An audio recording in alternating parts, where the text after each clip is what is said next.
Okay तो हम लोग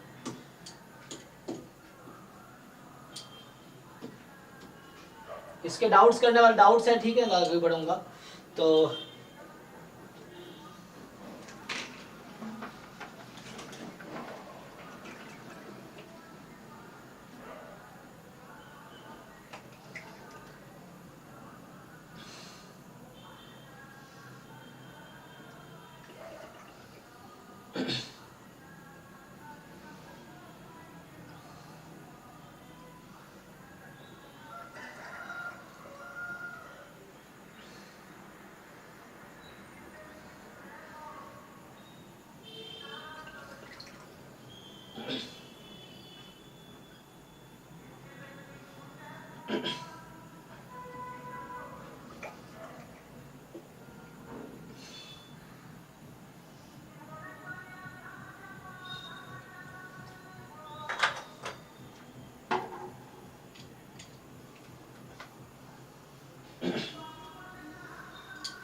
ठीक है, देखिए नेहा ने जो क्वेश्चन भेजे को सॉल्व करते हैं। ओके, रेक्सान और आदित्य ने भेजा, तो 1 बाय 1 सॉल्व करते हैं सारे क्वेश्चन। देखो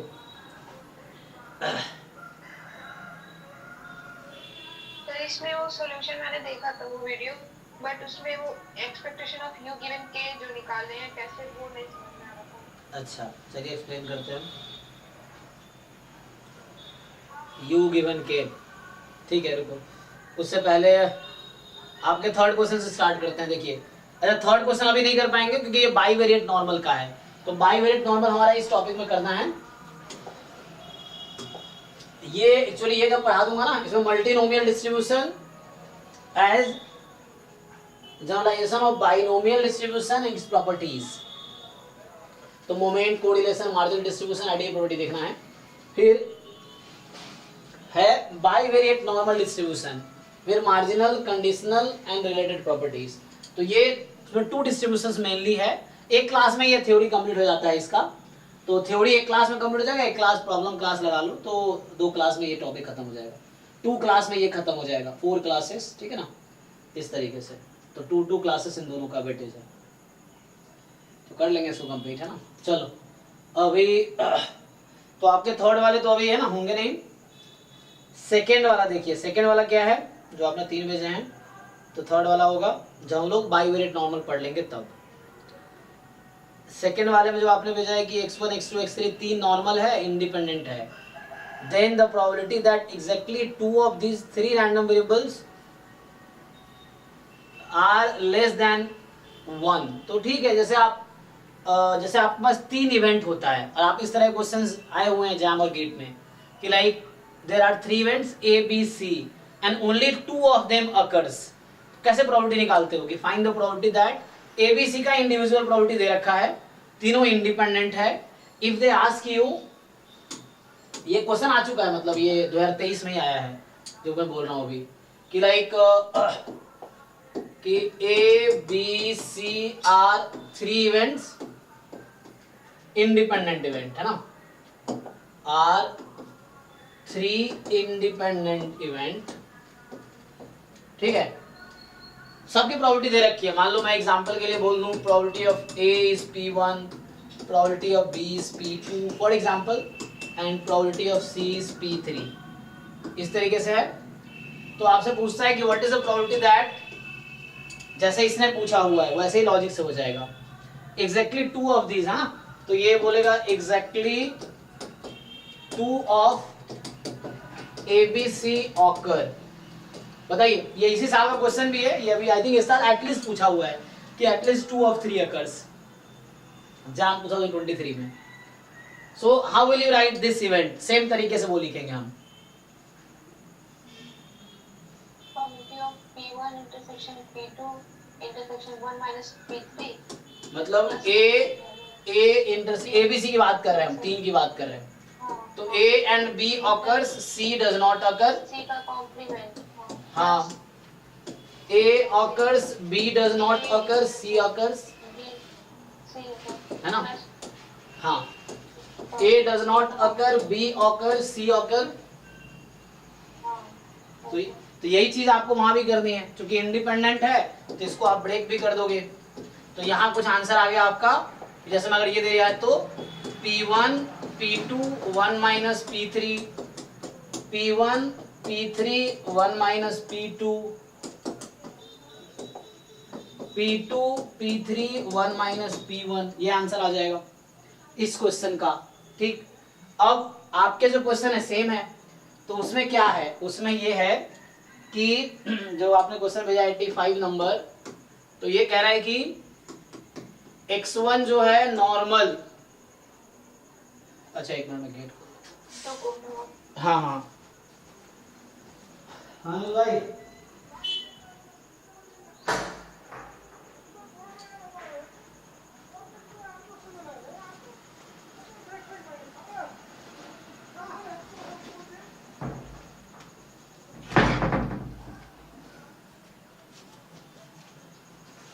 ओके, तो x1 जो है आपका वो नॉर्मल है. 2 1, x2 is normal, -1 4, x3 is normal 0 1. ठीक, तो normal 2 1, normal -1 4 and normal 0 1. Okay, अब आपसे पूछ रहा है कि then the probability that exactly 2 of this random value less than. तो मैं अगर इवेंट A बोल दूं x1 लेस देन 1, ठीक, B मेरा इवेंट है x2 less than 1, C event है x3 लेस देन 1. ओके, अब इंडिपेंडेंट है तो ये तीनों इंडिपेंडेंट है, x1 x2 x3 independent question में गिवन है. तो सेम जैसे मैंने लिखा था पिछला क्वेश्चन वही बन गया कि दे आर इंडिपेंडेंट, है ना. सो दे आर इंडिपेंडेंट, यहाँ भी दे आर इंडिपेंडेंट. आपसे यही तो पूछ रहा है. क्या पूछ रहा है कि exactly 2 of these are less than 1, तो मतलब probability exactly 2 of ABC occur. तो क्या करेंगे आप, एग्जैक्टली सेम थिंग कर पाओगे. ये दोनों को लेस देन 1 लेंगे और थर्ड को ग्रेटर देन 1. हाँ वही, मतलब कॉम्प्लीमेंट लेंगे. तो यस, तो मतलब ये आ गया कि x1 less than 1, x2 less than 1, x3 more than 1 equal to 1 लगा लो. ऐसे ही करके केसेस बना लो आप, तो सेम तरीके से तो उससे आ जाएगा ना, सॉल्व कर लो आप. तो 2 टर्म और आएंगे तो उसको ऐड कर लीजिए आप. ये आएगा 2 टर्म इस तरह से, और फिर इसकी अलग से प्रोबेबिलिटी निकाल लीजिए. तो फाई की जरूरत पड़ेगी, वो क्वेश्चन में दे रखा होगा. जिस साल का पेपर है तो उस साल के पेपर में दे रखा होगा फाई जो रिक्वायर्ड है स्टैंडर्ड नॉर्मल बदलने के बाद. नेक्स्ट, तो ये आपका हो गया. नेक्स्ट क्वेश्चन जो आपका है पहला वाला है ना, तो पहला देखिए, ये कह रहा है कि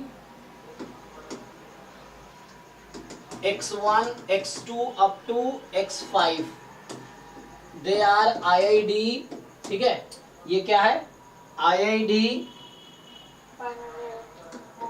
बाइनोमियल 1,1/2, मतलब बर्नौली है ना, बर्नौली P है, P जहां 1/2 है. ओके, अब K जो है, K is x1 plus x2 up to x5. तो K का डिस्ट्रीब्यूशन तो बाइनोमियल 5,1/2. यहाँ कोई प्रॉब्लम नहीं, डायरेक्टली सम दे रखा है, लेकिन U डायरेक्टली सम नहीं दिया है, इसलिए प्रॉब्लम है. U इज नॉट डायरेक्टली, तो U 0 है अगर K आपका 0 है. U x1 plus x2 up to xk तक है अगर K की वैल्यू 1 2 3 से, है ना, 4 5, पीछे 4 ही रह गया बस, ऐसा है. तो आपसे पूछा है, हाँ जैसे K की वैल्यू 1 लिए तो U की वैल्यू x1 होगी सर. यस, हाँ, और K की वैल्यू 2 होगी तो U की value x1 plus x2. Yes, हाँ.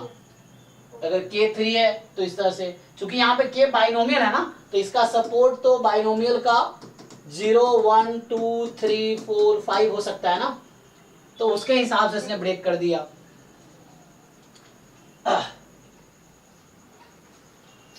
अब क्या होता है कि अगर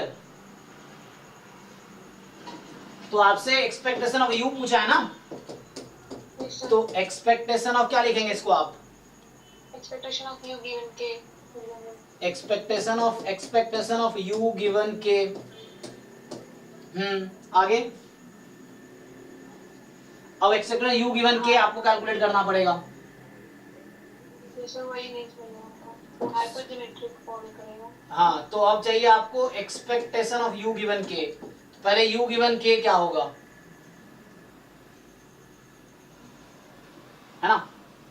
सो यू गिवन के, बताओ भाई जिन लोगों ने सॉल्व किया है क्या आएगा। सर वो जो है x1 को x के है ना, उसमें कुछ पार्ट को के कंसीडर करेंगे यू वाला, मतलब x1 से xk है, हाँ, given k is equal to k, equals to, तो जो k वाला है वो x1 to x5 है, हाँ, और ये की मैक्सिमम वैल्यू 5 हो सकती है, तो जो इधर वाला होगा वो बाइनोमियल हो जाएगा, तो मान लेंगे कुछ टर्म्स के लिए, और दूसरा साइड वाला सम ऑफ बाइनोमियल इधर आएगा, तो हाइपरज्योमेट्रिक बन जाएगा। ओके, तो वो जो थ्योरम हमने उसमें आपको लिखाए थे, है ना। सो थ्योरम क्या था, पहले थ्योरम बताओ, कौन सा थ्योरम यूज कर रहे हैं हम लोग।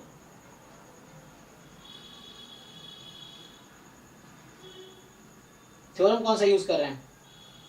सर अगर x बाइनोमियल mp है, y बाइनोमियल np है, तो x given x plus y, रुको, x बाइनोमियल mp है, y बाइनोमियल np है, हाँ, तो x given x plus y provided independent, हाँ, x and y are independent, ये है ना, क्योंकि मैं पहले क्वेश्चन करा चुका हूं क्लास में। हाँ, एक फिर हाइपरज्योमेट्रिक, सो ये वाला होगा हाइपरज्योमेट्रिक, हाँ, m प्लस n है, तो जो भी है x प्लस वाई की जो वैल्यू है वो, हाँ, x प्लस एक मिनट, नहीं m, x y पर t ले लेते पहले m प्लस n, फिर x प्लस वाई की वैल्यू मान लीजिए जैसे t है, एक मिनट, हैं, t हाँ, t, n फिर क्या x में क्या था m, सो ये है हमारे पास। अच्छा, तो यहां से expectation of x given x plus y is equal to t, ये क्या फॉर्मूला बनता है भाई, हाइपरज्योमेट्री का फॉर्मूला देख के बताओ। nm upon small n capital M upon capital तो M, स्मॉल n की जगह यहाँ m है ना, स्मॉल जो हम लोग नोटेशन फॉलो करते हैं क्या करते हैं, capital N capital M small n, जो मैं नोटेशन फॉलो करता हूँ क्लास में, तो इसके हिसाब से तो इस n आप कह रहे हैं capital M upon m plus n, check कर लो एक बारी, ठीक है जी। सो ये थ्योरम हमारा है कि x अगर बाइनोमियल mp है, y बाइनोमियल np है, दोनों इंडिपेंडेंट है, तो x given x plus y बराबर टी, हाइपरज्योमेट्रिक पैरामीटर जो है ना m प्लस n, फिर जो x प्लस वाई की गिवन वैल्यू है टी m, ये थ्योरम है विकरवादी में, तो बुक्स में तो देख सकते हैं। Conditional distribution of x given x plus y, है ना, यही जो हमारे पास पहले था कि ज्योमेट्रिक है तो ये डिस्क्रीट यूनिफॉर्म हो जाता है, तो जनरलाइज नहीं, ये भी सिर्फ दो के लिए ही है, जनरलाइज नहीं करेंगे। तो m plus n T m, तो यहाँ से आगे आपके पास यही थ्योरम यहाँ मुझे अप्लाई करना है। तो यहाँ आपको क्या करना है, अब ये जो एक्सपेक्टेशन है तो इसका डिस्ट्रीब्यूशन हम निकाल ही रहे थे, यहाँ से देख सकते हो डिस्ट्रीब्यूशन क्या आएगा, तो k is equal to k, तो इसका डिस्ट्रीब्यूशन क्या आएगा, हाइपरज्योमेट्रिक, हाँ बताओ।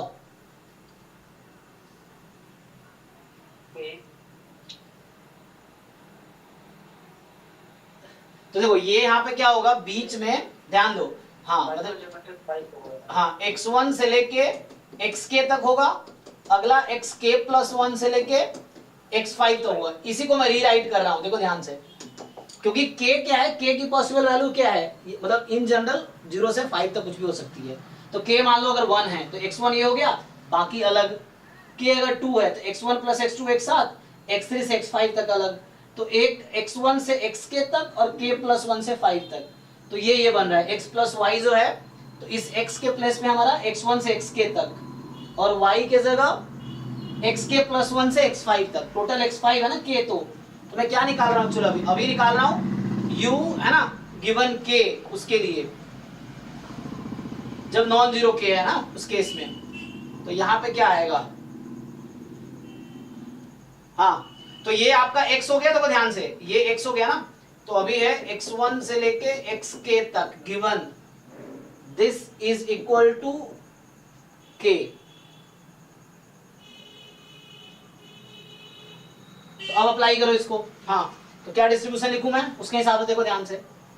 तो इसका डिस्ट्रीब्यूशन क्या है, x1 से xk तक का बाइनोमियल k कॉमा हाफ ना, और इसका डिस्ट्रीब्यूशन क्या है, बाइनोमियल 5 - 2। देखिए अब यहाँ ना k प्लस 1 से स्टार्ट हो रहा है, तो आपको k हटा दिया आपने, तो 5 माइनस k बाहर हो चुका है। तो यहाँ पे ये है 5 माइनस k कॉमा हाफ। अब ध्यान दीजिए, सिर्फ इसका पूछ रहा हूं मैं, जैसे k अगर 2 है तो ये x1 प्लस x2 हो जाएगा, तो ये बाइनोमियल 2 कॉमा 1/2, और इधर बनेगा x3 plus x4 plus x5 आएगा, तो ये 3 कॉमा हाफ बनेगा बाइनोमियल में, इस तरीके से। तो अभी क्या हो रहा है, binomial k comma half, binomial 5 minus k comma half. अब उसके था कंपेयर कीजिए, तो मैं अभी ये डिस्ट्रीब्यूशन लिख रहा हूँ, फिर मैं एक्सपेक्टेशन लिखूँ, अभी मैं ये लिख रहा हूँ ऊपर वाला। तो इसका डिस्ट्रीब्यूशन यहाँ पे लिख रहा हूँ इसी चीज को। तो देखिए m प्लस n देख लीजिए आप, ये m है ये n है, तो m प्लस n आपका 5 हुआ। फिर x प्लस वाई की given value, x plus y की गिवन वैल्यू स्मॉल k है ये, सो ये स्मॉल k लिख रहा हूँ यहाँ पे। तो यहाँ कैपिटल k है ना, उससे मतलब ठीक है, तो ये small k। Second third parameter, तो उसमें क्या होगा कि m जो पहला रैंडम वेरिएबल में क्या है, नंबर ऑफ ट्रायल्स, तो चूंकि पहला रैंडम में यही x है, तो x में नंबर ऑफ ट्रायल k है, तो ये k ही हो गया। तो ये डिस्ट्रीब्यूशन आया x1 से xk प्लस दिस।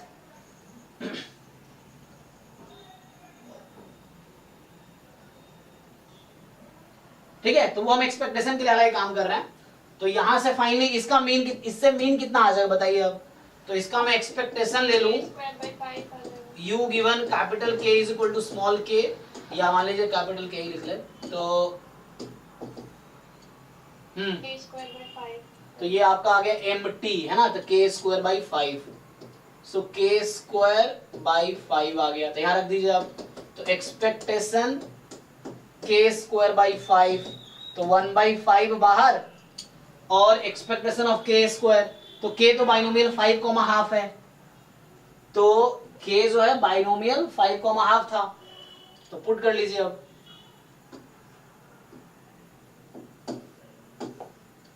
ठीक है ना, तो इसको मैं आगे लिखता हूँ, 15/4 अब आ जाएगा ना, अब तो आएगा आपका। तो expectation of u given k, क्योंकि u 0 है तो वैल्यू 0 ही हो जाएगी, 3/2 तो है ना, तो ये फाइनली हो गया k स्क्वायर बाई 5, फिर 1/5 e ऑफ k स्क्वायर, फिर 1/5, और ये है variance of k plus mean of k का होल स्क्वायर, तो 1/5, और ये बाई x, ये तो बाइनल 5 आते हैं, 5 मतलब LPQ, तो ये 5/4 एंड प्लस 5/2, तो 25/4 ऐसा कुछ, तो 1/5 इंटू 25 5 कितना हो गया 30/4, तो 5 6 जा 6, सो ये 3/2 आ गया। तो ये आ गया एक्चुअली। तो मेन प्रॉब्लम यहाँ था ये डिसाइड करने में कि x1 प्लस xk जब है, क्योंकि u 0 है तो एक्सपेक्टेशन 0 ही हो जाएगी, तो उसकी कदम काम है, तो इसके लिए काम करना था। यहाँ खुद k रैंडम है, यहाँ पे ऐसा है, इसलिए प्रॉब्लम हो रहा है। तो हमें ये टर्म डिसाइड करना था कि क्या होगा। ये k के टर्म में आता।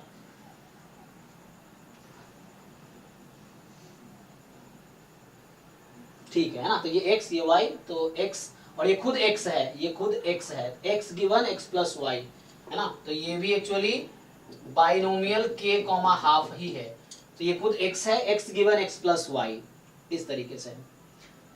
ओके चलो फाइनली ये हो गया। अब और किन के डाउट्स आए हैं, तो ग्रुप में जो है ये आदित्य का ये क्वेश्चन, हाँ इसमें क्या डाउट है भाई, देखो तो ये कह रहा है कि x1 x2 xn be a sequence of independent identically distributed random variable, है ना, तो ये आपको कह रहा है कि जो xn है ना, सीक्वेंस ऑफ, तो xn क्या है, xn जो है IID यूनिफॉर्म 03 है, ठीक है, n कोई भी नेचुरल नंबर ले लो, है ना, for all n belongs to natural number, तो आपका xn जो है यूनिफॉर्म 03 है। y be the random variable independent of xn having PMF, अब y का PMF दे रखा है, this is 1/e-1 k factorial, जहां k की value 1 2 3 dot dot dot, okay 0 otherwise, ठीक है। तो पूछ रहा है कि probability maximum of x1, x2 up to xy, अच्छा ये वैसे ही क्वेश्चन जो पिछला वाला था, है ना, यहाँ इंडेक्स में पैरामीटर है, वहां भी इंडेक्स में पैरामीटर था, यहाँ भी इंडेक्स में, सॉरी मतलब इंडेक्स में रैंडम वेरिएबल है, मतलब पैरामीटर है, ठीक है, सो इंडेक्स में रैंडम वेरिएबल है, यहाँ भी इंडेक्स में रैंडम वेरिएबल है, ठीक, देखो ये वो नंबर रैंडम है, तो ये चेंज होता रहेगा, तो उसके हिसाब से वो भी चेंज होता रहेगा। So this is less than equal to 1, तो पहले आओ, ये कुछ भी हो मुझे क्या फर्क पड़ता है, पहले ध्यान से देखो, तो अगर मैं बोलूं कि n नंबर है और उसका मैक्सिमम 1 से छोटा है, इसका क्या मतलब है, इंडिविजुअली, है ना, तो x1 is less than equal to 1, x2 is less than equal to 1 and x capital Y is less than equal to 1, इनका जो सबसे लार्जेस्ट होगा वो 1 से छोटा है, तो बाकी वाला छोटा ही होना है 1 से, ठीक, तो each one is less than 1, okay. अब एक बार ध्यान से देखो, तो ये है, अब ये चूंकि सब इंडिपेंडेंट है, तो पहले एक काम करता हूं, कंडीशनल लगा देता हूं इस पे, तो क्या करेंगे, सी केयरफुल्ली, मैं अगर कहीं पे, अगर आपसे मैं पूछूं ये कहीं ना कहीं y का फंक्शन होगा, तो प्रोबेबिलिटी ठीक है ना, हाँ ओके चलो अच्छा है, समझ तो आ रहा, तो यहाँ पे क्या होगा कि ईच इंडिपेंडेंट है ना, लेकिन y खुद रैंडम वेरिएबल है, तो बोलो या तो मैं कंडीशन लगा दूं, ये कहना चाह रहा हूं, तो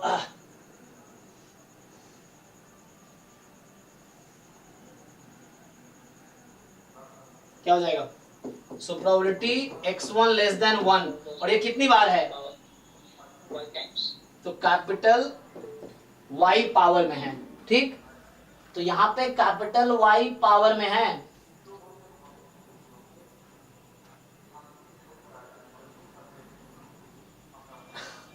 अरे बोल के पूछा करो, हर साहब बोल सकते हो, क्योंकि मैं चैट नहीं देखता हूँ, लैपटॉप नीचे रखा है, दूर है, तो आप बोल सकते हो। सो वो पूछ रहा है, क्या पूछ रहा है, हाइपर ज्योमेट्रिक 5k कैसे आया, क्लियर हुआ कि नहीं, तुम चैट में ही बता दो, मैं पढ़ लेता हूँ, 5k कैसे आया, वो इस थ्योरम से आया ना, ये थ्योरम है ना, x binomial np y binomial np, तो x given x plus y बराबर t जो है hyper geometric m plus n, ये वाला m प्लस n, t जो x प्लस y की गिवन वैल्यू है, m जो x का m है,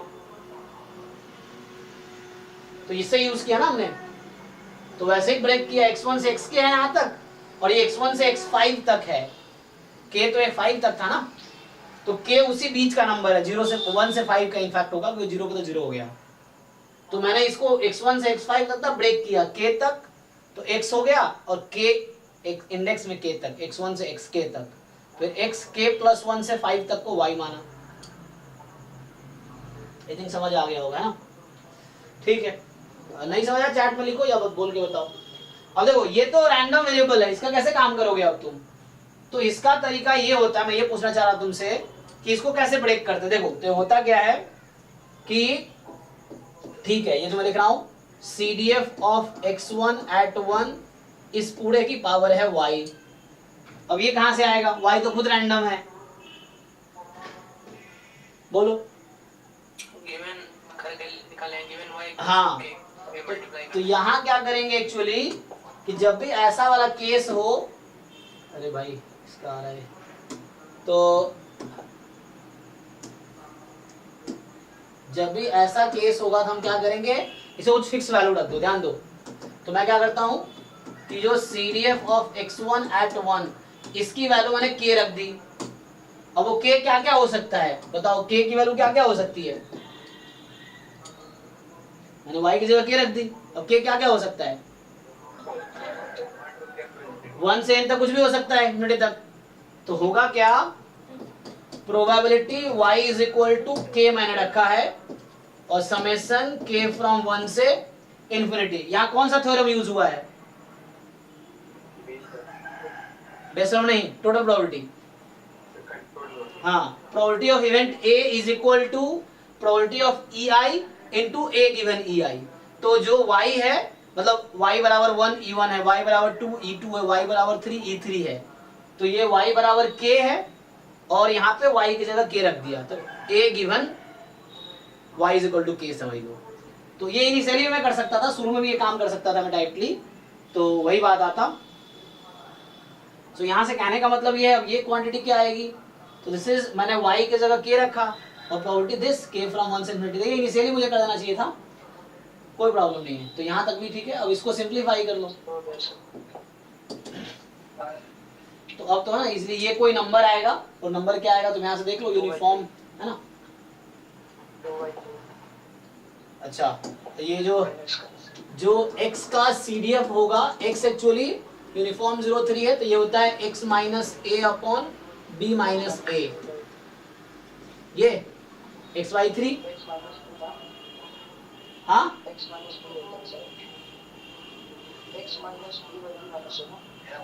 नहीं चेक करो एक बार, ठीक है ना, x minus a upon b minus a, तो ये CDF हो गया। तो CDF एट 1, तो ये आ जाएगा 1/3, चेक करो।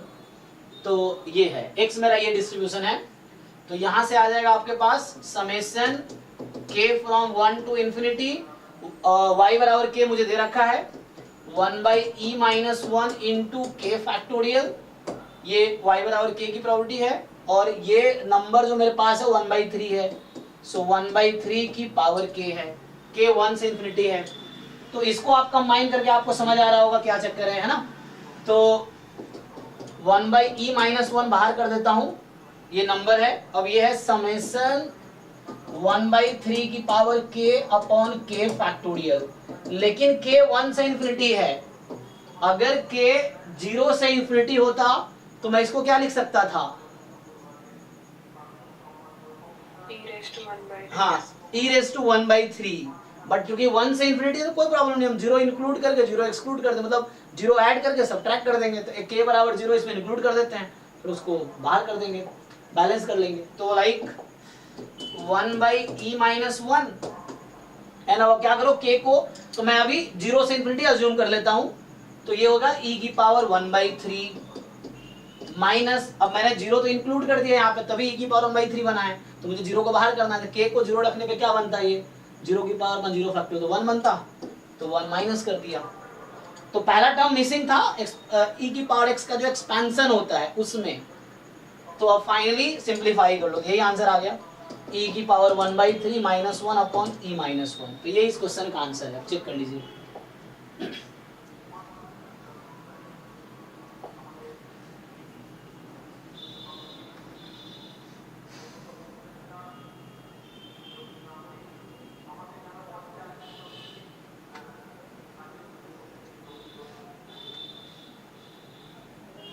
ओके, तो ये रैंडम वेरिएबल है, ठीक है। सो नेक्स्ट जो है जिन्होंने पूछा है नेहा, ठीक है, देखिए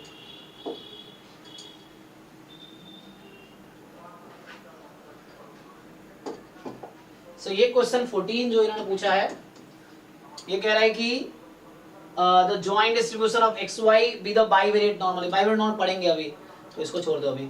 मीन 0 है, 0 0 है, और ये वेरिएंस कोवेरिएंस मैट्रिक्स क्या होता है कि ये है, मतलब बताया था कल भी मैंने कि यहाँ पे रहता है वेरिएंस ऑफ एक्स, यहाँ पे रहता है वेरिएंस ऑफ वाई, यहाँ पे रहता है कोवेरिएंस बिटवीन एक्स वाई, और यहाँ पे रहता है कोवेरिएंस बिटवीन वाई एक्स। ये दोनों सेम ही होगा, तो इस तरीके से है।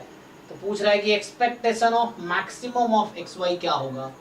तो मैक्सिमम को हम डिफाइन कर सकते हैं, और बाइवेरिएट नॉर्मल है ना, तो रो है, तो ऐसे तो आ जाएगा, ये हमने कराए होंगे 9 to 11 में।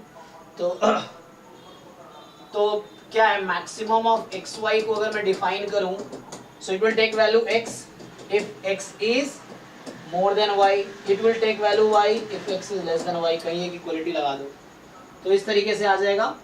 और चूंकि एक्स वाई बाइवेरिएट नॉर्मल है और दोनों का मीन 0 है, वेरिएंस 1 है, तो मतलब इंडिविजुअली एक्स जो है, individually marginally x is normal 0 1, y is normal 0 1, but it is not independent. क्यों?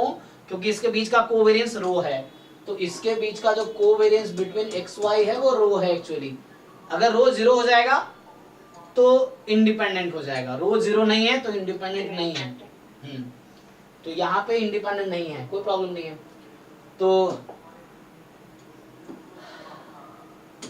आप ऑर्डर स्टैट्स भी यूज कर सकते हैं, या फॉर्मूला से भी कर सकते हैं। हाँ, मैक्सिमम ऑफ एक्स वाई से। अच्छा, फॉर्मूला से भी कर सकते हैं, यस। सो एक फॉर्मूला जैसे है कि ये ना लिख के, if you want you can also right it, ठीक है। मैक्सिमम एक्स वाई फॉर्मूला होता है, क्या लिखते हैं आप लोग? 1/2 हाँ, bracket expectation of x plus y आगे plus expectation of mod of x minus y. तो अभी ये फॉर्मूला है मैक्सिमम का, एक्सपेक्टेशन बाद में लगाएंगे, अभी ये मैक्सिमम का फॉर्मूला है।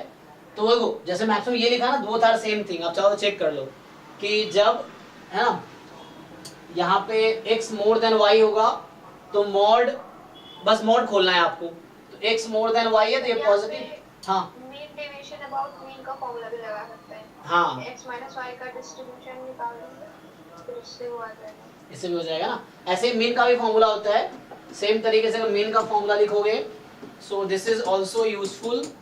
सो mean is half x plus y, यहाँ माइनस आ जाएगा मॉड में x माइनस वाई।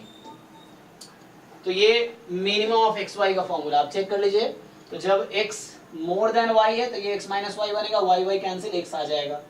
जब x लेस देन y है तो ये y माइनस एक्स बनेगी, तो x x कैंसिल, तो y आ जाएगी। तो इस तरीके से है, तो ये इस तरह से लिख सकते हैं आप,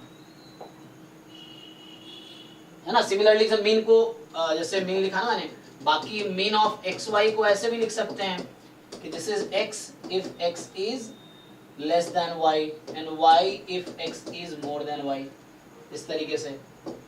तो ये दोनों सेम है, these two are same thing, these two are same thing। पर देखना है कब क्या यूजफुल है, उसके हिसाब से आप यूज करो।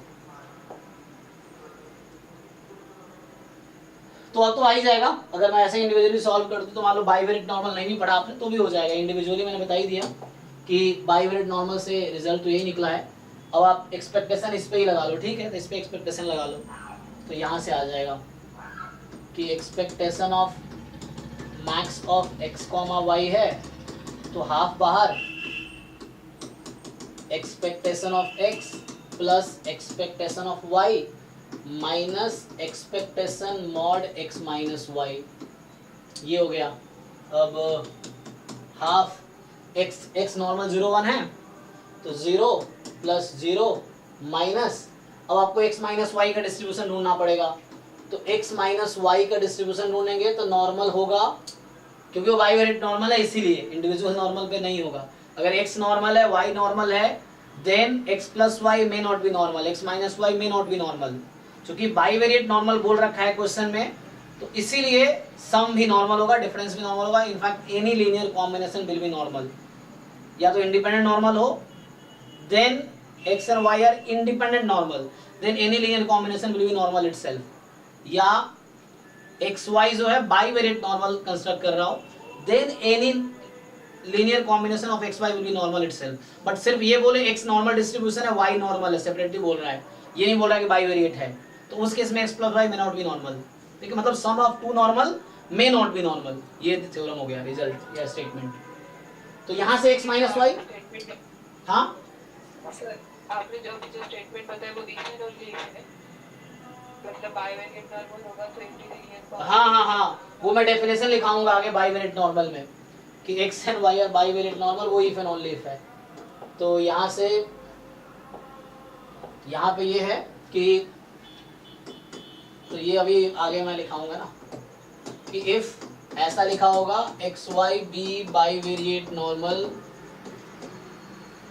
if and only if ax plus by is normal, normally distributed,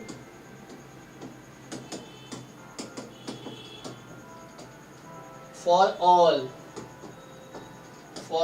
a belongs to R, B belongs to R. Remark ये है, if x is normal, मान लो μ1 sigma 1 square and y is normal μ2 sigma 2 square, then ax plus by may not be normal for, है ना, some a belongs to R, b belongs to R. ठीक है ना, जरूरी नहीं है. तो ऐसा क्यों हुआ? तो कुछ बच्चों को लगता है कि ये लाइन लिखना और ये लाइन लिखना सेम है, लेकिन यहां मैं ये बताना चाह रहा हूं दोनों सेम नहीं है. ये लिखना अलग है और ये लिखना अलग है. ठीक है ना, यहां मार्जिनल की बात कर रहे हैं सेपरेटली और यहां हम जॉइंट की बात कर रहे हैं. ठीक है ना, ये चीज है. तो बोथ आर डिफरेंट, ये और ये सेम नहीं है. सो अगर ऐसा है तो कोई जरूरी नहीं है एक्स प्लस वाई नॉर्मल ही होगा. In fact a plus x plus y कोई जरूरी नहीं है नॉर्मल रैंडम वेरिएबल होगा, बट अगर बता रखा बाइवेरिएंट नॉर्मल है तो वैसा होगा, क्योंकि वो डेफिनेशन है ना, वो थ्योरम से आएगा उसका. सो इस तरीके से.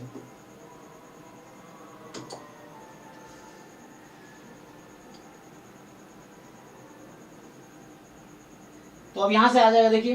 तो हम क्या कर रहे हैं, x माइनस वाई मेरा नॉर्मल होगा विथ मीन. अगर आप फाइंड करेंगे तो x माइनस वाई, एक्स का मीन 0, y का मीन 0, तो x माइनस वाई का भी मीन 0. x माइनस वाई का वेरिएंस निकालिए, तो variance x plus variance y, आगे 2 माइनस 2 रो है. हाँ, minus 2 time covariance between x y, तो कोवेरिएंस रो है, तो variance x variance y 2 time 1 minus रो हो गया. अब ये एक्चुअली मीन इसका 0 है, तो हमने एक और रिजल्ट देखा है. सो अगला रिजल्ट क्या है, एक थ्योरम ये होता है कि if x is normal mu comma sigma square, then e of x minus mu का mod, this is root under 2 upon pi time sigma. ये थ्योरम है, तो ये यूज कर लेते हैं. एक्स अगर नॉर्मल है तो इसमें मीन घटाएंगे, mean deviation about mean. So mean deviation about mean is root 2 by pi sigma. ये थ्योरम हो गया, प्रूव भी कर सकते हैं.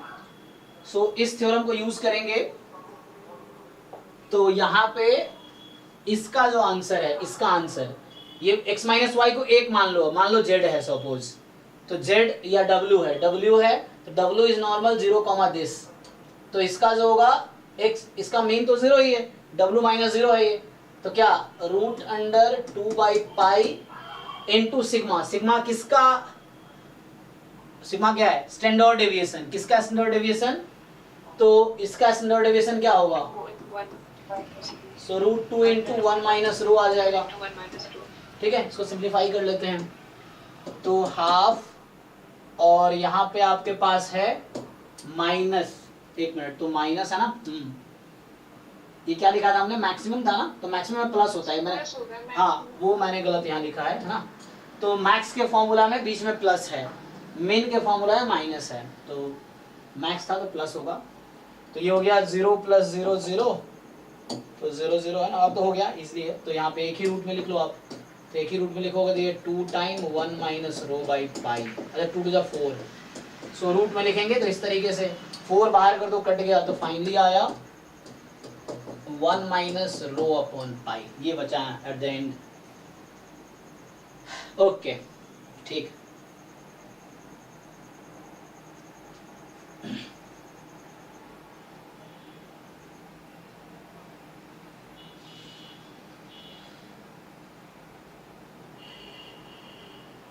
ठीक है भाई। तो अब किसका क्वेश्चन रह गया?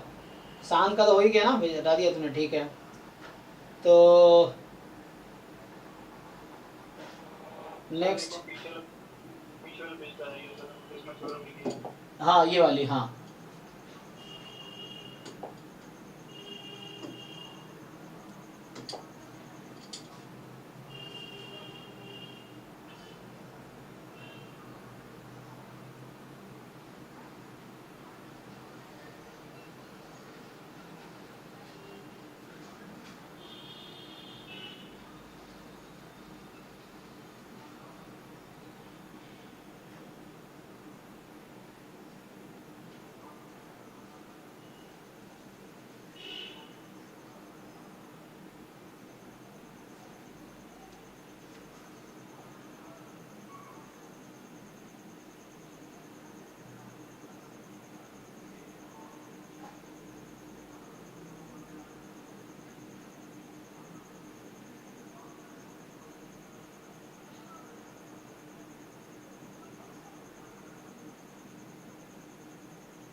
हो गया।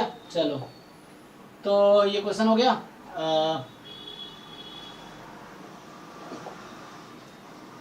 सो नेक्स्ट कौन सा क्वेश्चन करना है? तो हो गया भाई, इसने सॉल्व कर दिया अब इस ठीक है। तो इन्होंने जो भेजा है देखो जरा, ये कह रहा है कि 21 क्वेश्चन जो है कि x1 x2 x3 का जॉइंट डिस्ट्रीब्यूशन दे रखा है हमें।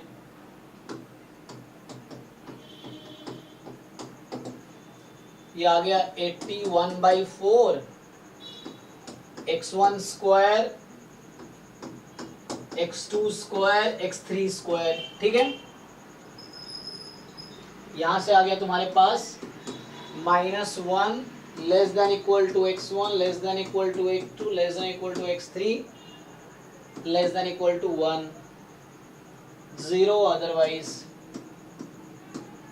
अब क्या करना है, ये तो ज्वाइंट हो गया, ठीक। तो बोल रहा है कि the variance of the random variable x1 x2 x3 equals, okay.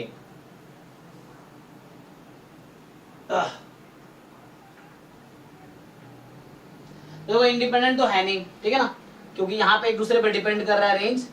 सो यहाँ भले आपको दिख रहा हो प्रोडक्ट है, बट यहाँ भी एक दूसरे से फ्री होना चाहिए था। इंडिपेंडेंट तभी होता जब एक दूसरे से फ्री होता, यहाँ भी तो वैसा तो है नहीं, तो ये इंडिपेंडेंट नहीं होगा, ठीक है। So this is random is independent नहीं है ना, आइडेंटिकल है ये एक्सचेंज वाला। हाँ आइडेंटिकली डिस्ट्रीब्यूटेड अलग अलग आएगा तो पीडीएफ सेम रहेगा। तो आई थिंक आंसर सबका वही आएगा, 0 to 1 आ जाएगा पीडीएफ। तो ठीक है, कोई बात नहीं, तो बस मैं कैलकुलेट करना पड़ेगा हमें। तो यहाँ से ये कहने का मतलब है कि अगर तुम x1 का मार्जिनल निकालो तो क्या आएगी, या उससे पहले x1 x2 का ज्वाइंट निकाल लो, ठीक है ना। तो x1 x2 का ज्वाइंट फाइंड करो, ये तो इजी है। ये आ जाएगा 81/4 x1 square x2 square x3 square. इसको इंटीग्रेट करेंगे x3 के रेस्पेक्ट में। अब आपको x3 की लिमिट ज्वाइंट में देखनी है, तो बाकी के पे डिपेंड भी करेगा क्योंकि हम ज्वाइंट x1 x2 का निकाल रहे हैं। तो x3 की लिमिट x1 x2 के टर्म में आ सकती है, क्या आएगी? x2 to 1 हाँ, x2 to 1, ठीक है। So this will take value x2 to 1 and अब मुझे बस x3 को इंटीग्रेट करना है, तो यू जस्ट हैव टू, है ना, ये इंटीग्रेट करना है आपको। तो x3 की पावर 3/3, तो 3 से एक तो ये 81 कट जाएगा, तो यहाँ कुछ बचेगा 27/4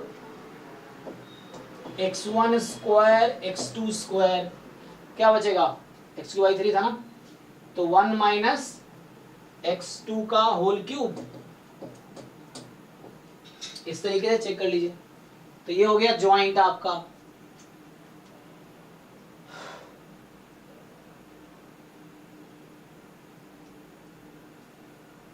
ये उल्टा गलत लिख दिया ना, वो लिखना था मुझे। चेक करो एक बारी, upper limit minus lower limit ना, 1 minus x2 का क्यूब है ना। हाँ, मतलब x2 का क्यूब, मतलब अलग नहीं, मतलब एक साथ नहीं होगा, अलग अलग है ना, ये होगा, ठीक है। अब क्योंकि इसको इंटीग्रेट करें पावर 3/3, तो upper limit minus lower limit ना, तो 1 माइनस एक्स क्यूब सेपरेटली है ना, 1 क्यूब माइनस एक्स क्यूब मतलब x2 क्यूब। ओके, ये अपॉन 3 था, वो कैंसिल कर दिया, तो ये आ गया आपका ज्वाइंट आ गया x1 x2 का। अच्छा, इसमें अभी क्या होगा सपोर्ट इसका, तो इसका जब सपोर्ट लिखेंगे हम, सो इसका अभी सपोर्ट क्या रहेगा ना, देखो, तो ये होगा 0 लेस देन इक्वल टू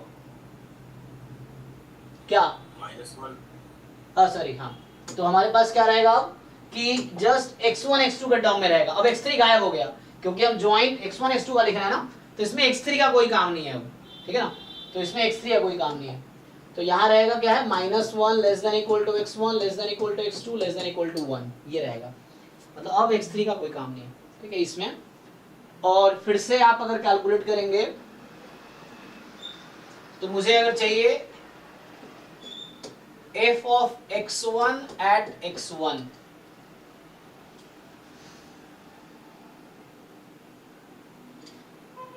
यहाँ एक्चुअली आइडेंटिकली डिस्ट्रीब्यूटेड तो मैं यहां से दिख रहा था ना, लेकिन यहां से आइडेंटिकली डिस्ट्रीब्यूटेड नहीं है, इंटरचेंज करेंगे तो वैल्यू अलग अलग हो जाएगी, है ना। यहाँ इंटरचेंज करो कोई फर्क नहीं पड़ रहा है, यहाँ इंटरचेंज करेंगे तो फर्क पड़ रहा है, तो ऐसा अलग अलग आएगा।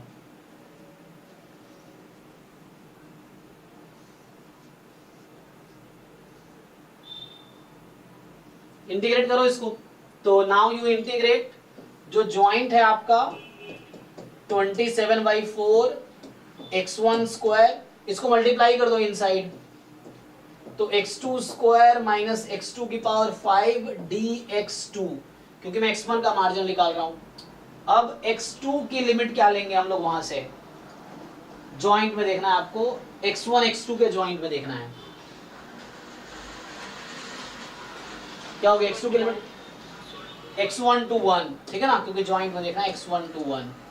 अब आपको इसको इंटीग्रेट करना पड़ेगा, तो इंटीग्रेट करके फिर आंसर निकालेंगे, तो 27/4 बाहर रहेगा क्योंकि x2 के रेस्पेक्ट में इंटीग्रेट होना है, तो x1 बाहर आ जाएगा, x1 स्क्वायर बाहर। अब इंटीग्रेट करोगे लाइक x2 की पावर 3/3 माइनस x2 की पावर 6/6, इस तरीके से, और ये हो गया x1 से 1 तक, x1 से 1 तक।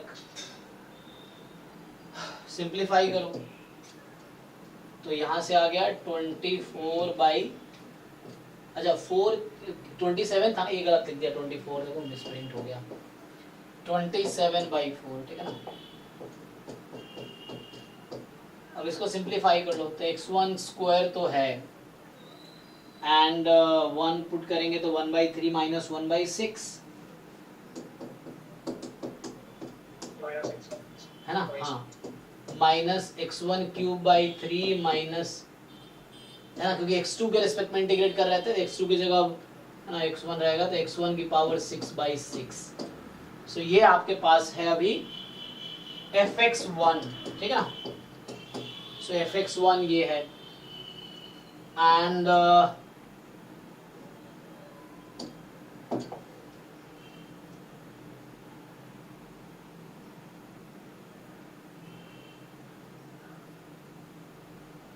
ठीक है, इसको सिंप्लीफाई कर लो, लेकिन ये तो थोड़ा लेंथी प्रोसेस हो गया नहीं, तो शॉर्टकट क्या हो सकता है।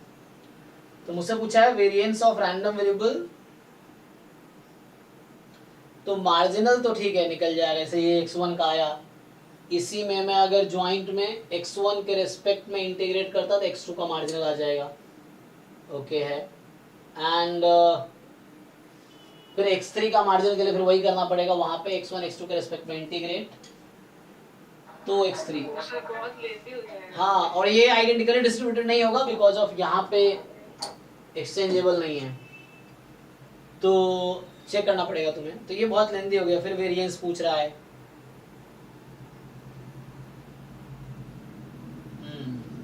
तो बाकी इसमें ना, इसमें काफी टाइम टेकिंग हो गया कि लाइक x1 का मार्जिन निकालो, x2, ये अभी x1 का निकला है, ऐसे ही अब ये काफी टाइम टेकिंग हो जाएगा। f ऑफ x2 फाइंड करो, फिर f ऑफ x3 फाइंड करो। सो x1 x2 x3 फाइंड कर देंगे, उसके बाद फिर हमें चाहिए, तो काफी टाइम टेकिंग हो जाएगा। नहीं, मुझसे पूछा है वेरिएंस ऑफ, हाँ, फिर यहाँ से मुझे अगर ये चाहिए तो वेरिएंस ऑफ x1 मतलब अगर लिखूँ σ1 स्क्वायर σ2 स्क्वायर, फिर variance x3 square minus 2 time covariance between x1 x2, तो इस तरीके से होगा। तो इसमें काफी टाइम लगेगा, x1 x2 का मीन निकालो, तो ये थोड़ा शॉर्टकट ढूंढना पड़ेगा मुझे। 2 टाइम कोवेरिएंस है ना x2 x3 minus 2 time covariance x1 x3, इस तरीके से। तो यहाँ बहुत, यहाँ ex1 स्क्वायर ex1 चाहिए, फिर ex2 स्क्वायर इस तरह चाहिए, फिर यहाँ पे जो कोवेरिएंस x1 x2 है तो e of x1 into x2 चाहिए, तो ज्वाइंट करके, तो काफी लंबा हो गया। तो ये तो ट्रेडिशनल वे लंबा हो गया, दूसरा मेथड क्या हो सकता है, तो ये देखना पड़ेगा।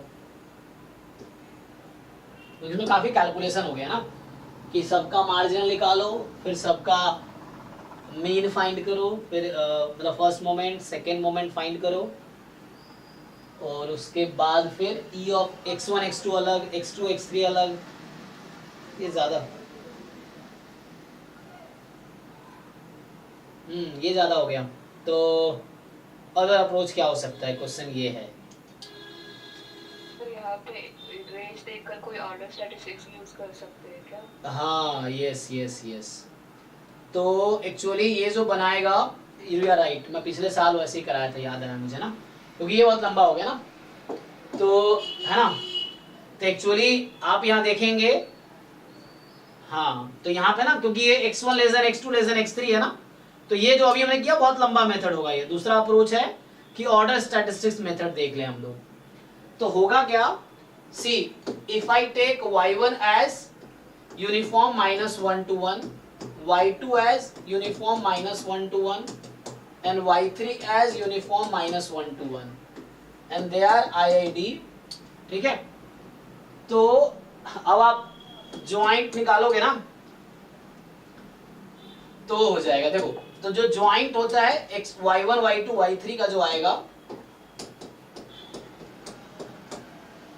तो मैं अभी ज्वाइंट तो ठीक है, प्रोडक्ट जैसा आ जाएगा, है ना। यहां से अगर आप ज्वाइंट लिखो y1 y2 y3 का, तो इजी है।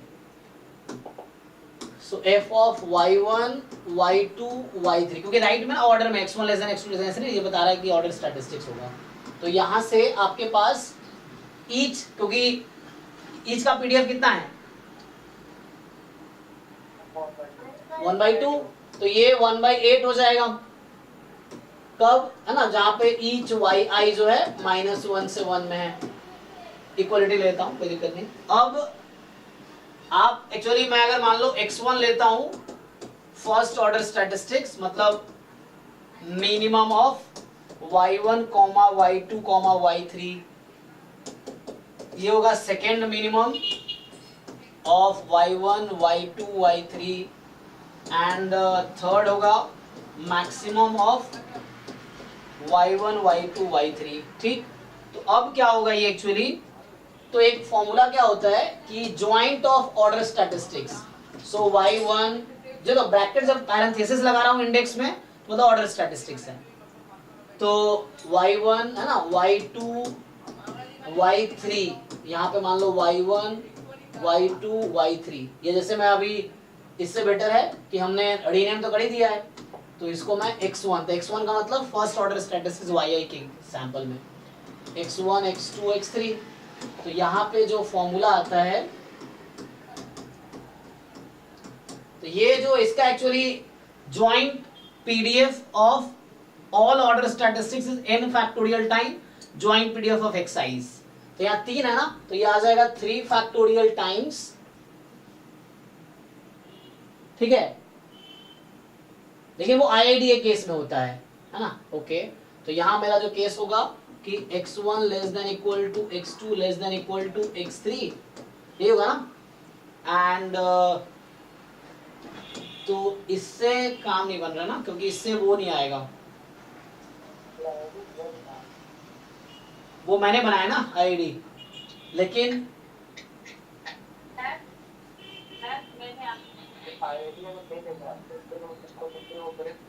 नहीं, मैं y1, y2, y3 को IID लिया हूं ना, तो मुझे क्या करना है, एक ऐसा पीडीएफ लेना है कि यहाँ देखो मुझे क्या करना है, तो मैं ये बनाने के बजाय देखो अब मुझे समझ आया कि इससे वो नहीं बनेगा जो मैं बना रहा था, तो आप जरा ध्यान से देखो यहाँ पे क्या आता है, ये आ जाएगा 3 factorial time joint PDF of y1, y2, y3, तो ये आ जाएगा 3 फैक्टोरियल कितना होता है 6, तो 6/8 आ जाएगा एक्चुअली, कब, जब -1 less than equal to x1 less than equal to x2 less than equal to x3 less than 1, तो ये आ जाएगा। लेकिन अब मुझे समझ आया कि नहीं, मुझे क्वेश्चन में देखना पड़ेगा क्या है, क्वेश्चन में क्या है 81/4 x1 स्क्वायर है, तो पहले इसमें से 3 फैक्टोरियल निकालो, 81 में से 6 बाहर करो, कितना बचेगा, तो I come to the question now. देखो तो एक्चुअली ऐसा है, रुको अब तुम रुको, यहां से x1, x2, x3 ये कितना है, मैं क्या लिख सकता हूं 3 फैक्टोरियल टाइम्स व्हाट,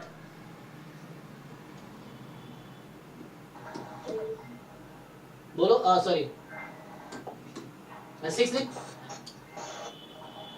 27/8, हाँ, और ये x1 square, x2 square, x3 square, तो इसको मैं लिख सकता हूं 3 फैक्टोरियल कितना 3/2 x1 स्क्वायर, यही ना, 3/2 x2 स्क्वायर, 3/2 x3 स्क्वायर, और ये है -1 less than equal to x1 less than equal to x2 less than equal to x3 less than equal to 1, so -1 less than equal to x1 less than equal to x2 less than equal to x3 less than equal to 1, तो यहां से मैं ये कहना चाह रहा हूं, अब आप ध्यान दो, so if I consider probability of yi as 3/2, ठीक है, yi square where yi is between -1 and 1, तो पहले तो ये चेक करो क्या ये पीडीएफ बनाएगा कि नहीं बनाएगा, will it form a PDF, मतलब इसका इंटीग्रेशन इस पे करके देखो 1 आएगी कि नहीं,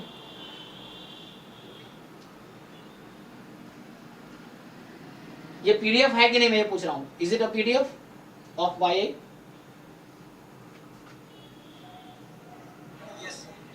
ठीक है, so this is works actually, तो मुझे ये लेने के बजाय, क्योंकि यहां से मैंने ये लिया जस्ट 1/2 और एक्सरसाइज तो बन ही रहा, तो उस केस में मेरा ज्वाइंट ये बन गया, लेकिन ये तो क्वेश्चन था ही नहीं, तो क्वेश्चन तो मेरा ये है, तो अब मुझे क्या समझ आया कि ओके ऐसा है, तो ये मैं क्या बनाया एक्चुअली, सो ये मैं इस तरह बना रहा था n factorial f of x1 f of x2 f of x3, so like order, देखो ये ज्वाइंट का केस जैम के सिलेबस में नहीं, ये गेट का ही है, गेट में ही है, लेकिन मान लो आजकल क्या कर रहा है जैम वाला भी थोड़े एडवांस पूछ रहा है, अब देखो सिलेबस में कुछ 2023 में आप देखोगे तो सिलेबस में कुछ है, थोड़े आगे बढ़ के सिलेबस के बाहर की चीजें पूछ रहा है, जैसे रिग्रेशन में भी लिस्ट स्क्वायर एस्टिमेशन है, और वहाँ क्या रिग्रेशन कर पूछ रहा है, तो उस तरह से कई सारे टॉपिक्स में ऐसा है, जनरली 2 वेरिएबल तक आते हैं, मतलब इस तरह से थोड़े है, थोड़ा एक्स्ट्रा पढ़ने में दिक्कत नहीं है। तो जैसे ये जो फॉर्मूला होता है आप चेक करेंगे अगर, तो ये होता है n factorial times joint PDF of जो रैंडम वेरिएबल्स होती हैं, तो वो वेरिएबल x1 x2 x3 में लिखा, तो ये फॉर्मूला होता है उसका nth ऑर्डर स्टैटिस्टिक्स, मतलब ऑल ऑर्डर स्टैटिस्टिक्स का ज्वाइंट डिस्ट्रीब्यूशन। तो ये मैंने क्या बनाए हैं, ये मेरा रैंडम सैंपल है, तो यहाँ y1 y2 y3 r IID, ये IID है, xi IID नहीं है। तो फिर से वही बनाऊंगा मैं, x1 is the first order statistics, मतलब minimum of y1 y2 y3। Similarly ऐसे ही x2 वही सेकेंड मिनिमम हो जाएगा, ठीक है ना। तो y second order statistics and x3 जो होगा वो थर्ड ऑर्डर स्टैटिस्टिक्स। तो अब काम बन गया। सो ये आसान मेथड होगा, ठीक है ना। तो ये सेकेंड मिनिमम है फ्रॉम y1 y2 y3, और ये मैक्सिमम होगा y1 y2 y3 में से। तो अब जो मेरा पीडीएफ दे रखा है ना उन्होंने, जो बुक्स में है, मतलब जो ये क्वेश्चन में है एक्चुअली, कि f of x1 x2 x3, ये वही है 3 factorial time fx1 fx2 fx3। तो ये मतलब वही पीडीएफ है, आईडी है, बस वो yi के ना लिख के xi के टर्म में लिखा है। और जहां पे, तो अब आपका आंसर आ जाएगा -1 less than equal to x1 less than equal to x2 less than. हाँ बताओ भाई आदित्य, तुम क्या कह रहे थे? अब कुछ बता रहा था ना सर, ये 3 फैक्टोरियल वाला है, पता पड़ रहा है। तुम बुक खोलो, वीके रोहत की कोई भी बुक खोलो और देखो joint distribution of order statistics क्या है। कोई भी बुक खोलो, उसमें ऑर्डर स्टैटिस्टिक्स टॉपिक खोलो कोई भी बुक में, और देखो वहां ज्वाइंट डिस्ट्रीब्यूशन का। हाँ वो तो 1 by beta n minus k n over होता है ना। मैं क्या बोल रहा हूँ तुम ध्यान दो, मैं ज्वाइंट डिस्ट्रीब्यूशन बोल रहा हूँ, मार्जिनल बोल रहा हूँ। ज्वाइंट देखो ना, कि joint distribution of all order statistics. तुम जो बता रहे हो मार्जिनल बता रहे हो। Joint distribution of all order statistics, all n order statistics है, उसका ज्वाइंट डिस्ट्रीब्यूशन क्या है। You check any book, Gupta Kapoor वाली, वीके रोहित की, प्रसन्ना साहू या मोडन ग्रेविल या हॉगन क्रेग या कोई भी बुक उठा लो, ऑर्डर स्टैटिस्टिक्स ओपन करो और देखो सारे ऑर्डर स्टैटिस्टिक्स का ज्वाइंट डिस्ट्रीब्यूशन क्या है, तब समझ आएगा ये 3 फैक्टोरियल क्यों लिखा मैंने। वहां फॉर्मूला होता है n फैक्टोरियल टाइम्स, क्योंकि n रैंडम वेरिएबल ना आईडी है ना, सो anyone can be ordered in n factorial ways. There are n random variables. Initially मैंने y1 y2 y3 लिया, सो ये 3 है ना। अब ये तो रैंडम वेरिएबल्स हैं, it can take random values. तो मुझे अगर ऑर्डर में फिक्स करना है तो ये x1 के प्लेस में इन तीनों में से कोई भी एक आ सकता है, x2 के लिए तीनों में से कोई भी एक आ सकता है, x3 के प्लेस में इन तीनों में से कोई भी एक आ सकता है। So we have to arrange 3 objects. तो how many ways we can arrange 3 factorial ways, तो इसलिए 3 फैक्टोरियल है ये। तो चेक करो एक बार फॉर्मूला डिस्ट्रीब्यूशन का, यू चेक ना। तो एक्चुअली ये ज्वाइंट डिस्ट्रीब्यूशन, ये क्या है, ऑर्डर स्टैटिस्टिक्स का ज्वाइंट डिस्ट्रीब्यूशन है, ठीक है। देखो अब यहाँ पे क्या है मेरा y1 y2 ये IID है, ये जो y1 y2 y3 है ना, y1 y2 y3 RIID, ये IID है, कोई प्रॉब्लम नहीं है। और ये PDF है उसका। तो अब हमारे पास जो पूछा गया वो क्या है, एक्चुअली वो first order statistics plus second order statistics plus third order statistics. अब इसका वेरिएंस पूछ रहा है एक्चुअली।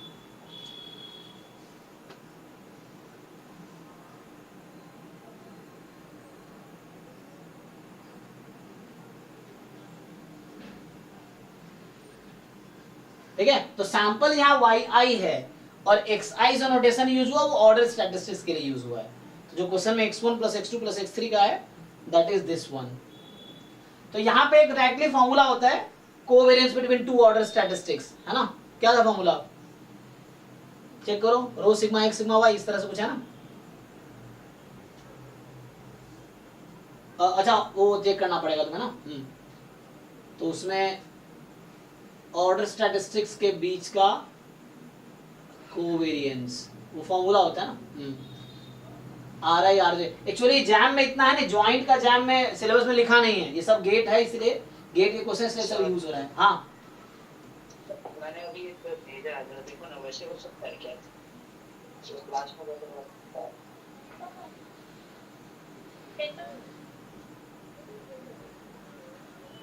क्या भेजा तुमने? कहाँ भेजा? मुझे भेजा है? नहीं, ग्रुप में, क्लास में। हाँ, क्या भेजा तुमने? इसमें क्या है? ये वाला जो होता है, नहीं नहीं, क्या मतलब क्या है, समझ नहीं, एक्सप्लेन करो थोड़ा। जैसे अब वो हम फ्यूचर प्रोबेबिलिटी वाला बेस तरफ जब पढ़ते हैं तो नीचे फ्यूचर प्रोबेबिलिटी वाला तो ऐसे ही निकालते हैं ना, हाँ probability of p given a given b given b intersection.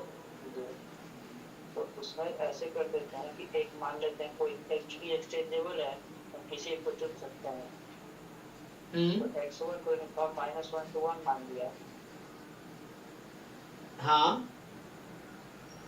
x2 को x2 गिवन x1 और यूनिफॉर्म x1, 1 हो जाएगा दोनों से। तुमने भेजा वो एक्सपोनेंशियल कुछ लिखा हुआ है, वो तो इससे रिलेशन है इस क्वेश्चन से, उसका तो जो भेजा तुमने। एक्सपोनेंशियल सर ये बहुत पहले भेजा है, 8:11। अच्छा, ऐसा है क्या? नहीं सर, इसने अभी भेजा नहीं। भेजा ना? अभी नहीं भेजा ना? आया? सॉरी सर, हाँ, वो तुम्हें गलत गलत फोटो भेज दिया है। हाँ, अब आया। हाँ बोलो अब। तो ये सॉरी मतलब ये x1 जो हो जाएगा uniform -1, x2 given x1 uniform x1 x2 हो जाएगा। तो ऐसा कुछ हो सकता है? हाँ, सोच तो सकते हो। तो x3 गिवन x1 x2 क्या लोगे? वही मेरा डाउट है कि मतलब x1 x2 ना मतलब उसका जॉइंट निकाल के लेंगे या फिर कैसे? Conditional distribution of order statistics है ये। हाँ, तो उसको ज्वाइंट के टर्म में ही आएगा कुछ, तो गिवन, दोनों गिवन है।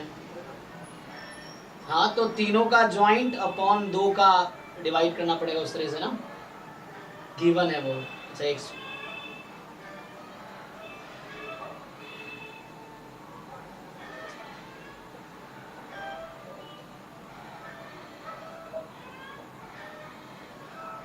हाँ, तो मैं सोच सकते हो लाइक x1 गिवन x2 ये है, x3 गिवन x2 ये सोच सकते हो, उस तरह से बन सकता है। तो अगर x2 को इसके टर्म में लिखना पड़ेगा, दोनों के टर्म में। हाँ वो x1 x2 बट ठीक है, हाँ तुम उसका ट्राई कर सकते हो, बट ये ठीक है। अब ये यहाँ से आ जाएगा आंसर। अब यहाँ से थोड़े से हमें क्या यूज करना पड़ेगा, जैसे पूरा ऑर्डर स्टैटिस्टिक्स यूज होगा, जो जैम के थोड़े सिलेबस में हालांकि नहीं लिखा है, लेकिन ये गेट का है, तो यहाँ पे आपको देखना है कि ऑर्डर स्टैटिस्टिक्स का एक तो ज्वाइंट यूज हुआ, तो ये जो है ज्वाइंट है, डिस्ट्रीब्यूशन ऑफ ऑर्डर स्टैटिस्टिक्स है, वो यूज हुआ। अब यहाँ पुट करोगे तो अब इसमें देखना पड़ेगा तुम्हें variance of each order statistics, क्या फॉर्मूला है, वो फॉर्मूला यूज हो जाएगा, कोवेरिएंस बिटवीन ऑर्डर स्टैटिस्टिक्स, तो वो यूज करना पड़ेगा, तो उससे आ जाएगा, ऑर्डर स्टैटिस्टिक्स यूज हो जाएगा यहाँ पे। तो यहाँ आप किसी है ना मतलब ऑर्डर स्टैटिस्टिक्स पर टॉपिक देख लो किसी बुक में या हमारे वीडियो में। अब उससे मेनली क्योंकि हम तो अभी जैम के लिए कवर किया, तो उतना डिटेल में हमने वो जितना जैम में जरूरत उतना किया है। तो यहाँ पे क्योंकि आपको अब 2 ऑर्डर स्टैटिस्टिक्स के बीच का ज्वाइंट, जैसे वीकर वर्थ में सारा कर रखा है, आप वहाँ चेक कर सकते हो। So what is the formula for the joint in the 2 order statistics, तो उससे फिर आप फॉर्मूला यूज कर लो तो आ जाएगा। बट ठीक है, जैम वाले इसको इग्नोर भी कर सकते हैं चाहे तो। अब कौन सा रह गया क्वेश्चन, तो इसको आगे थोड़ा कंटिन्यू करके देखना आप। तो ये ऑर्डर स्टैटिस्टिक्स वाले फॉर्मूला यूज होगा यहाँ पे, तो उससे आ जाएगा। और ये हमारे पास YIs हैं।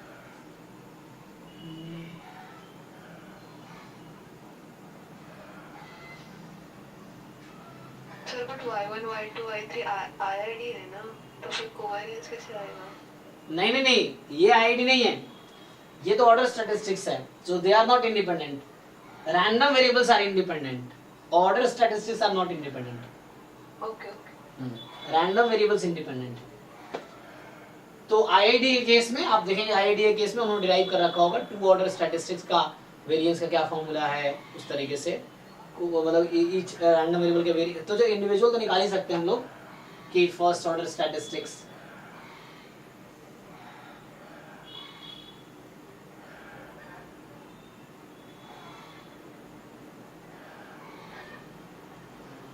वैसे उस वाले में फॉर्मूला क्या होता है? वो जो अभी यूनिफॉर्म वाला नंबर उसमें वही इसका फॉर्मूला कैसे चल रहा है? तो तुम बता रहे थे उसमें। हाँ तो हालांकि वो तो 2 के लिए मेनली है ना, डिफाइंड है, 3 के लिए डिफाइंड तो है नहीं, मतलब फॉर्मूला जो अवेलेबल है।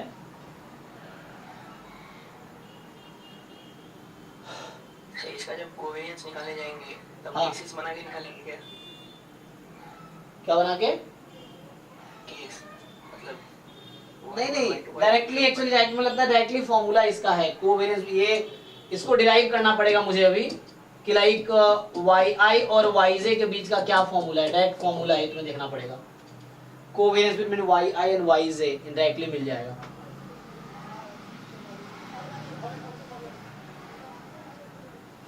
एक मिनट बताता हूं, क्योंकि मुझे अभी एग्जैक्टली याद नहीं है इसीलिए।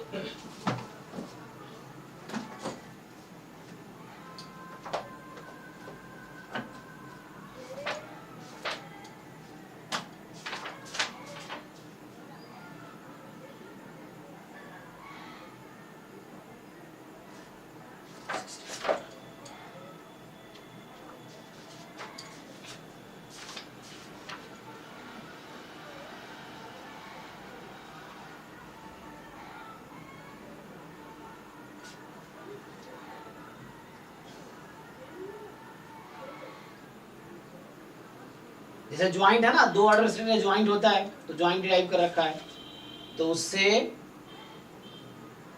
तुम्हें कैलकुलेट करना पड़ेगा इसका वो क्या होता है ना, कोवेरिएंस बिटवीन 2 ऑर्डर स्टैटिस्टिक्स।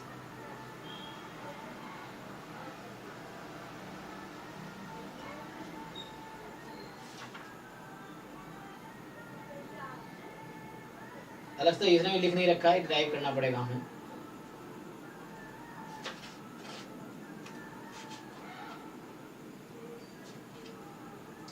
ठीक है, इसमें भी टाइम किल नहीं करते, इसको मैं डिटेल में सॉल्व करके, बहुत टाइम लग रहा है ना इस पे, तो मुश्किल नहीं है। अब आगे का अप्रोच यही है कि उसमें टाइम कैलकुलेशन उस तरीके से डिफिकल्ट था, इस तरीके से थोड़ा सा ये है कि अब कि ऑर्डर स्टैटिस्टिक्स के बीच किसको कैसे ऐड, तीनों का सम क्या होगा।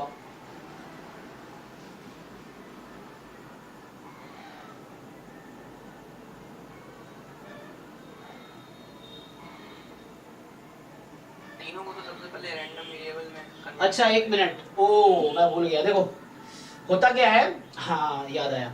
सी तो इसमें होता क्या ना, जैसे मान लो तुमने अभी क्या किया है, ये आसान हो गया।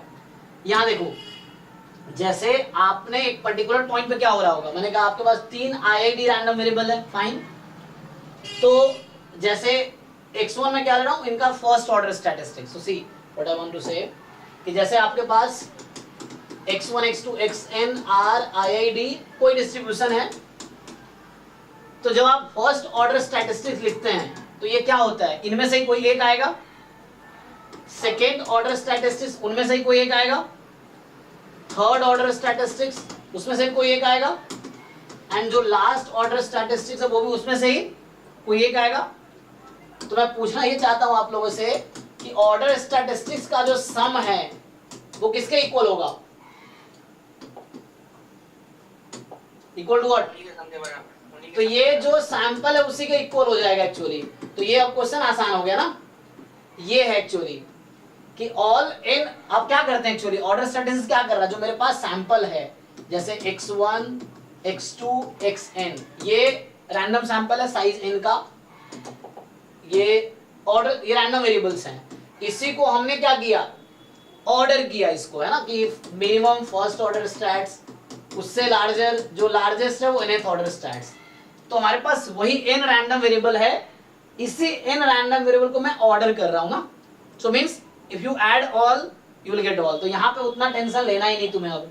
तो यहाँ पे सिंपली क्या हो गया कि जो क्वेश्चन में पूछा हुआ है ना, तो आपके पास ये मिल चुका है। तो यहाँ पे क्या आया actually, now is this variance of x1 plus x2 plus x3, ये ऑर्डर स्टैटिस्टिक्स हैं, ये वाला है, ठीक है ना। तो this will be same as variance of y1 plus y2 plus y3। Why, because इनको ऐड करोगे इनको ऐड करोगे सेम ही आएगा, and this is one out of y, मान लो ये y3 के इक्वल है, ये y2 के इक्वल है, ये y1 के इक्वल है, इसमें से 3 फैक्टोरियल था, तो सम इक्वल रहेगा। तो अब ठीक है, अब ये ऑर्डर स्टैटिस्टिक्स हैं, जो इक्वल है सैंपल के सम के, और अब ये आईआईडी है, ओके, तो आईआईडी है तो कोवेरियंस टर्म गायब हो गया, और तो किसके इक्वल हो गया ये 3 टाइम वेरिएंस ऑफ y1, क्यों, क्योंकि आईआईडी है तो तीनों का वेरिएंस इक्वल ही आएगा, तो variance y1 plus variance y2 plus variance y3, तो 3 टाइम वेरिएंस y1 लिख दो। अब यहां से y1 का पीडीएफ है तो यहां से वेरिएंस आ जाएगा, यस सर। तो अब इजी हो गया।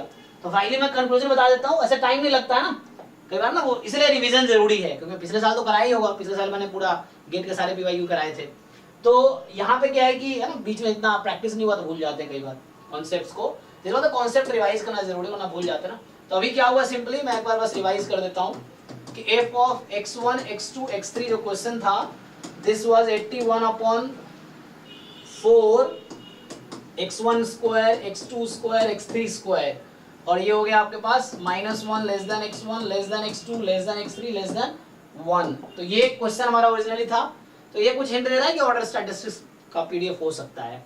तो यहाँ से मैंने कहा कि अगर f ऑफ y ले लो तो y1 y2 y3 are IID with PDF, है ना, so they are IID with PDF. तो ये बना था हमारा 3 फैक्टोरियल टाइम्स, क्योंकि order statistics n factorial time joint PDF.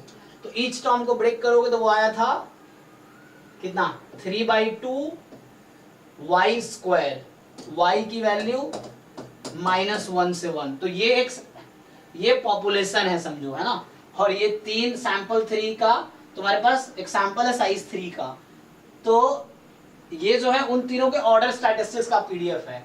तो वो जो x1 वहां यूज किया that is the first order statistics in y, x2 use किया है सेकंड ऑर्डर स्टैटिस्टिक्स इन y, x3 यूज किया थर्ड ऑर्डर स्टैटिस्टिक्स इन y। तो मींस ये हो गया कि y1 y2 y3 आईआईडीज है जिसका ये पीडीएफ है। कैसे पता चल गया तुम्हें, 3 फैक्टोरियल टाइम हमने किया तो उस तरह से आ गया। अब यहां से मुझे पूछा था variance of x1 plus x2 plus x3, so this is just variance of x1 is the first order statistics, second order statistics, third order statistics, और यहाँ से sum of order statistics is same as the sum of the sample, क्योंकि वही n random variables हैं जिसको आपने order किए हैं, so उन सबको ऐड करना, सैंपल को ऐड करना है actually. so variance of y1 plus y2 plus y3, अब ये IIDs हैं, इंडिपेंडेंट हैं, तो simply variance of y1 plus variance of y2 plus variance of y3, इसको ऐड कर लोगे तो क्या आ जाएगा 3 टाइम वेरिएंस ऑफ y1 और 3 टाइम वेरिएंस ऑफ y1 आ गया। So now this is 3 time, यहां से निकाल लो y कितना आएगा, तो y क्यूब हो जाएगा, सिंप्लीफाई करो, आई थिंक इसमें मीन कितनी आ जाएगी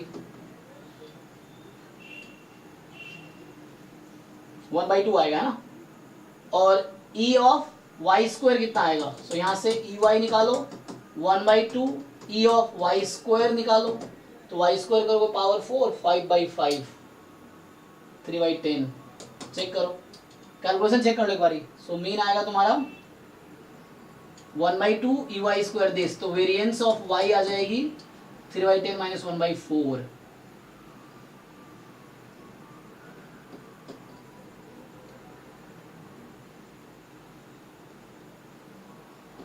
तो 1/20, सो 3 टाइम 1/20। अब तुम कैलकुलेशन चेक करना, ये 3/20 आ रहा है मेरे हिसाब से, आंसर की मैं चेक कर लो क्या है, और एक बार वो चेक करना y स्क्वायर वेरिएंस y, क्योंकि मैं मेंटली किया हूँ, कई बार कैलकुलेशन मिस्टेक हो सकती है।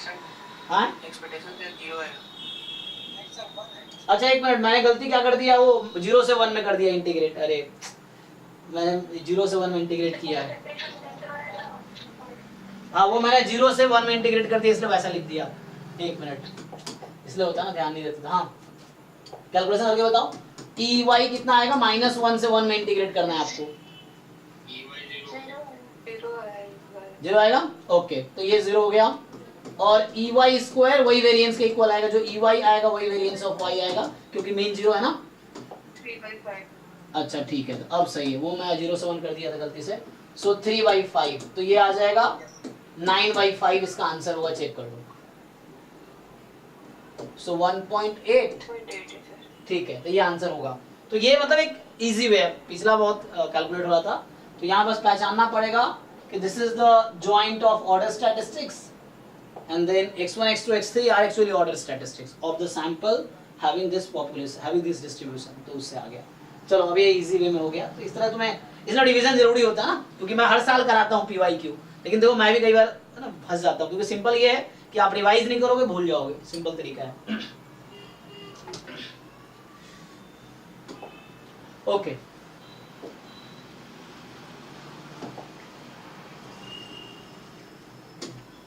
ओके नेक्स्ट क्वेश्चन है. तो नेक्स्ट क्वेश्चन जो ग्रुप में है तो वो करते हैं.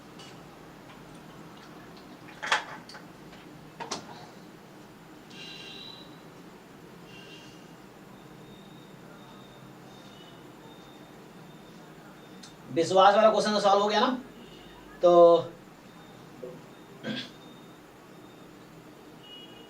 अभी किसका रह गया क्वेश्चन? क्वेश्चन जो रह गया सर. हाँ सर एक बार फिर से वो थोड़ा सा बता दीजिएगा. एक क्वेश्चन पिछला वाला यही सर. ये यही सर. हाँ सर क्वेश्चन बता दीजिएगा फिर से कैसे शुरुआत करनी है. ये यहाँ पे हमने एक्चुअली इसमें पहले तुम्हें ज्वाइंट डिस्ट्रीब्यूशन देखना होगा. ऑर्डर स्टैटिस्टिक्स का क्या होता है, तो हमने पहले ऐसा ब्रेक किया. देखो ये था, पहले तो हमने ये लिखा, ये जो क्वेश्चन था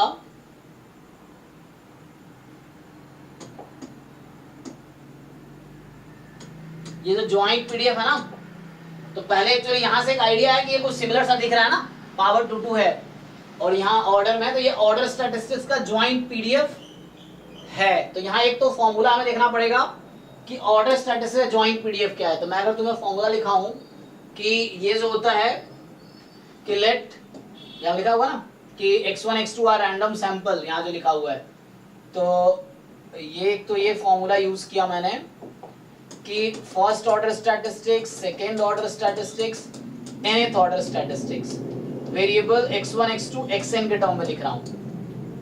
तो इसका जो फॉर्मूला होता है, this is the n factorial times f of x1, f of x2 and f of xn.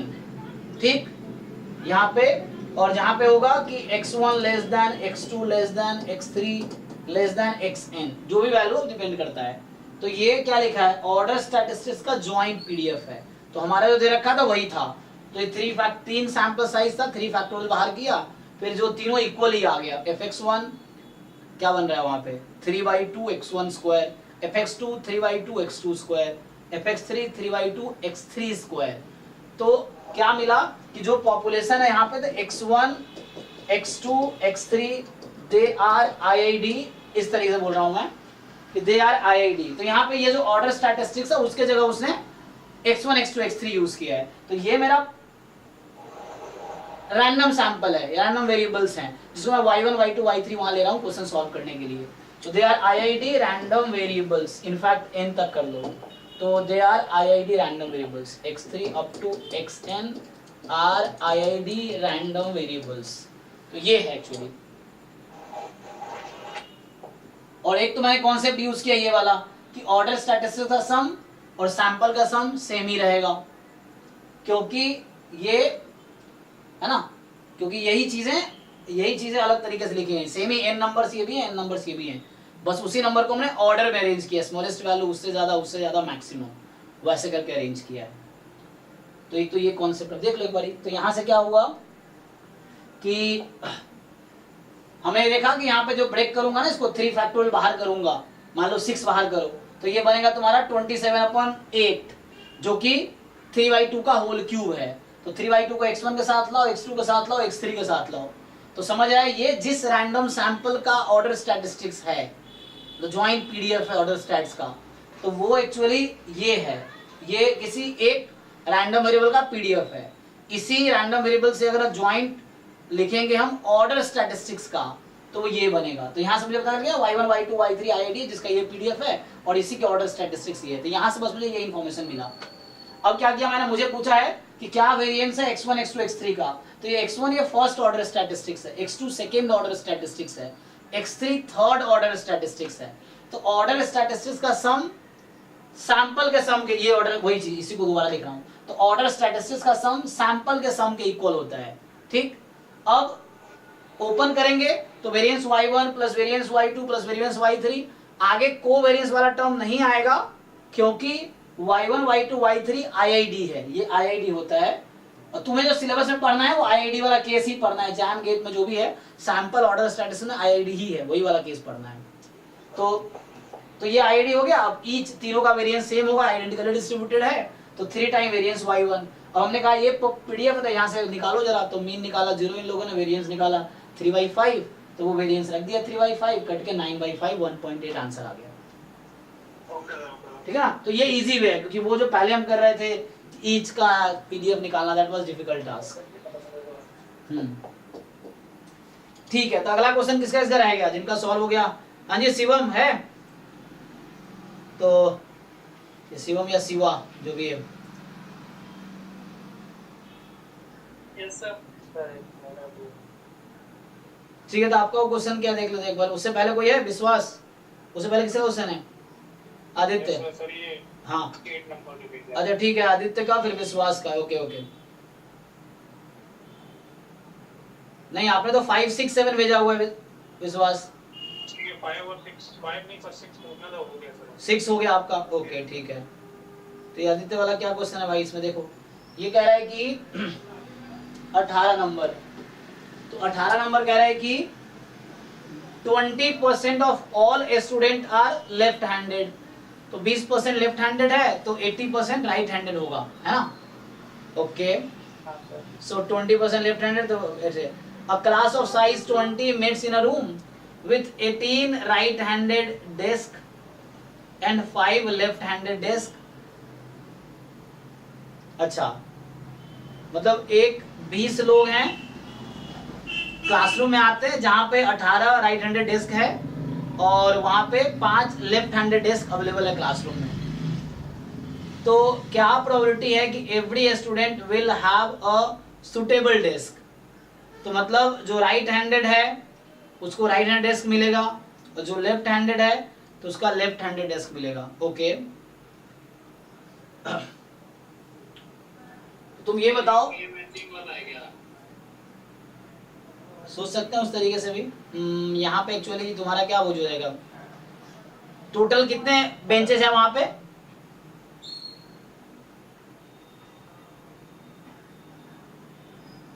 Total कितने बेंचेस है क्लास में? 18 + 5 23, मतलब बच्चे 20 है ना? बच्चे 20 हैं और 20 बच्चे हैं और उन सबको क्या मिलेगा? Suitable desk. तो 20 बच्चे में 20% राइट हैंडेड है। हाँ,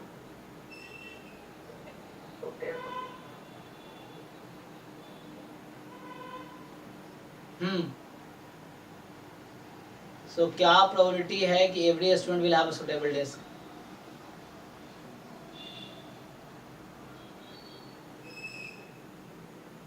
तुम्हारे पास 5 लेफ्ट हैंडेड है और 20 पर class of size 20 make in a room with 13 right handed desk and 5 left handed desk. So what is the probability that every student will have a suitable desk, है ना?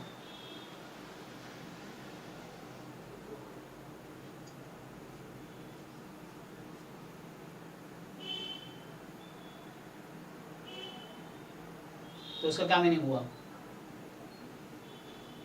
उसमें 4 left handed हो जाएंगे, बाकी 16 right handed हो जाएंगे।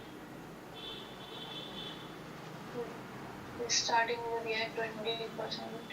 नहीं देखो, probability of left handed student जो है तो वो हमारे पास है 20/100, मतलब 1/5, और probability of one student being right handed, एक राइट हैंडेड होने की प्रोबेबिलिटी है 18/100, तो 4/5। अब आपके पास टोटल कितने हैं? तो नंबर ऑफ ट्रायल कितने हैं आपके पास? How many students are there? Number of trials. So total student कितने हैं? 20। So each trial has 2 possibility, success और फेलियर, है ना? तो इसमें है ना 20 में सक्सेस या फेलियर होगा, तो अभी सक्सेस किसको लेके चले? किसी एक को ले लो। तो मान लो जैसे x मैं अगर लेता हूं number of student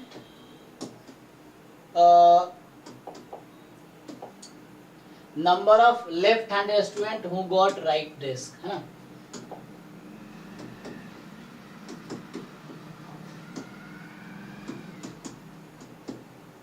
number of success, है ना, क्या होता है बायोमेल में, एक्स हमारा क्या रिप्रेजेंट करता है, number of success in an trials. तो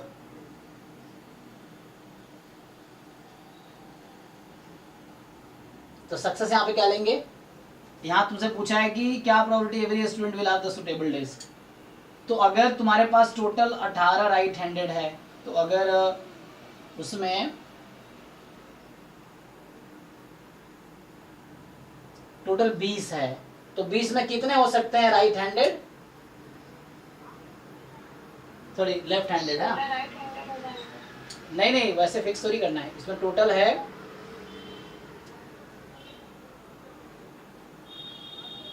तो यहाँ पे पूरा इंफॉर्मेशन है क्वेश्चन में।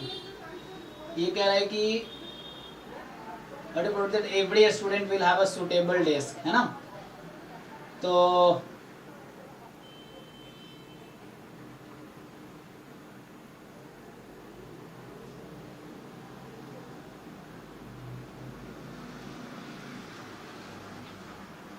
मान लो 20 में से आई स्टूडेंट मतलब x number of student left handed है, तो वही पूछ रहा हूँ लेफ्ट हैंडेड कितने हो सकते हैं टोटल।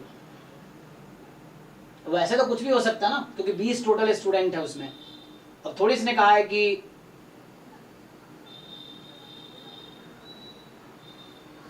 तो टोटल स्टूडेंट 20 है, ठीक है ना, स्टूडेंट 20 हैं और क्लासरूम में कैपेसिटी कितनी है, 18 डेस्क है राइट हैंडेड के लिए, 5 लेफ्ट हैंडेड के लिए है। So every student will have a suitable desk. Okay,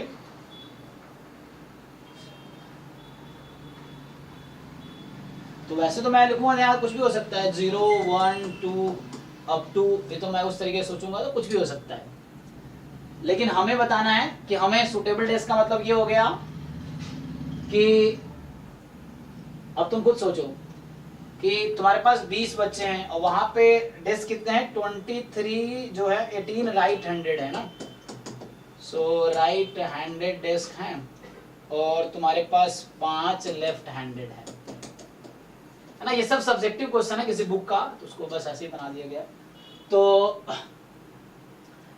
18 right handed 5 left handed हो गया तुम्हारे पास। हाँ, ये समेशन जो ऑप्शन में है वो तो 0 to 5 होना चाहिए ना, ये ऐसा कोई ऑप्शन नहीं है। लेकिन 0 to 5 होगा। सोचो अगर 5 स्टूडेंट तुम्हारा लेफ्ट हैंडेड है तो कितने राइट हैंडेड होंगे इसमें, 15। लेकिन वो सोचो 0 हो सकता है क्या तुम्हारा, अगर 0 लेफ्ट हैंडेड कितने राइट हैंडेड हो जाएंगे, तो 20 तो बेंच ही नहीं है। तो मैक्सिमम इसमें राइट हैंडेड, देखो सबको बेंच मिल रहा है ना, मतलब सुटेबल बेंच मिल रहा है, इसका मतलब है कि मैक्सिमम कितने राइट हैंडेड हो सकते हैं, क्योंकि 18 बेंच ही है, तो मिनिमम कितने लेफ्ट हैंडेड हो सकते हैं, 2 तो होना ही पड़ेगा ना, क्योंकि अगर 2 से कम हुआ, एक अगर लेफ्ट हैंडेड हुआ तो 19 बच्चे राइट हैंडेड हो जाएंगे, तो 18 बेंच ही है। तो मतलब ये है कि अब मैं सुटेबल की बात कर रहा हूं, तो प्रोबेबिलिटी ये है कि probability of all student gate suitable desk ना, तो all student gate suitable desk. तो इसका मतलब है तुमसे पूछ रहा है कि जो number of left handed student जो मैंने लिया है वो कितने होने चाहिए ताकि सुटेबल सिचुएशन बन जाए। तो अगर मिनिमम 2 होगा, है ना, अगर 2 लेफ्ट हैंडेड है तो 18 राइट हैंडेड होगा, दैट्स फाइन। 3 लेफ्ट हैंडेड है तो x कैन टेक 2 वैल्यू 3, तो अगर 3 तुम्हारा अगर इसमें लेफ्ट हैंडेड है तो, है ना, अगर left handed l number of student है तो 20 माइनस l राइट हैंडेड होगा,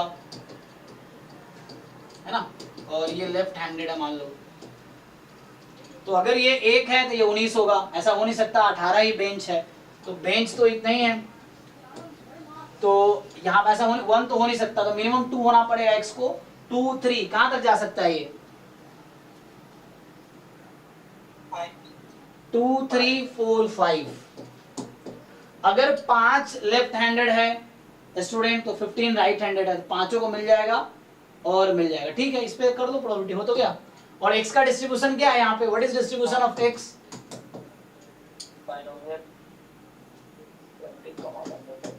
बाइनोमियल n, p, p यहाँ मैंने प्रोबेबिलिटी लेफ्ट हैंडेड को लिया है सक्सेस, तो 1/5, तो 20, 1/5। अब इस पे प्रोबेबिलिटी निकाल लो, तो ठीक है ना। तो x बराबर 2 पे तुम्हारा आंसर आ जाएगा, x बराबर 2 पे लिखोगे तो 20c2, फिर ऐसे ही 1/5 की पावर 2 और 4/5 की पावर, ऐसे बढ़ा लो इसको, ट्राई कर लो, हो गया ना। तो ये हो गया समेशन 20cr 1/5 की पावर r 4/5 की power 20 minus r, r can take value 2 to 5, यही हो गया। ठीक है, तो ये आंसर है, देखो।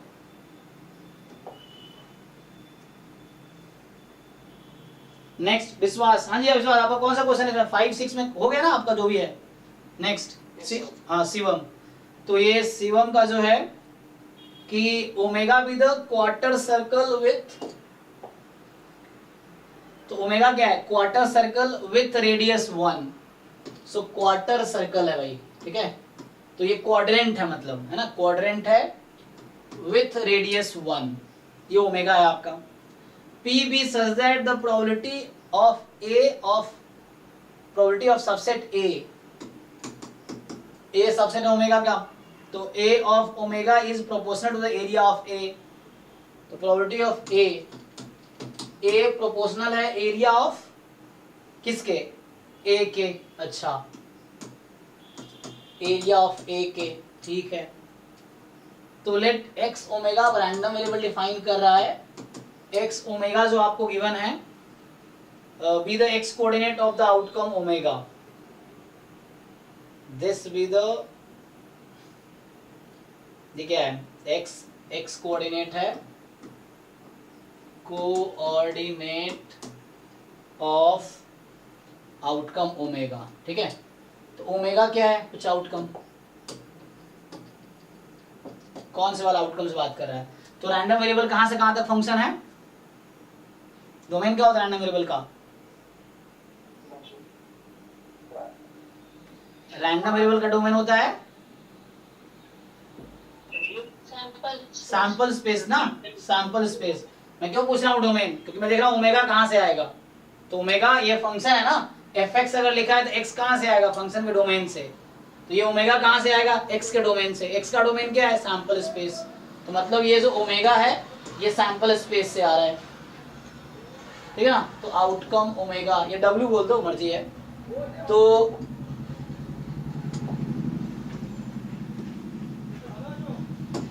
यहाँ पे ओमेगा क्या है? Omega belongs to this, okay. तो ये तो आपका सैंपल स्पेस है। तो एक्स कोऑर्डिनेट है, तो बताओ एक्स कोऑर्डिनेट क्या हो सकता है आपका?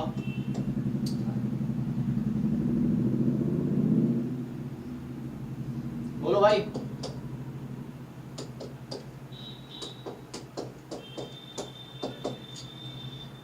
एक्स कोऑर्डिनेट है, किसका x coordinate actually?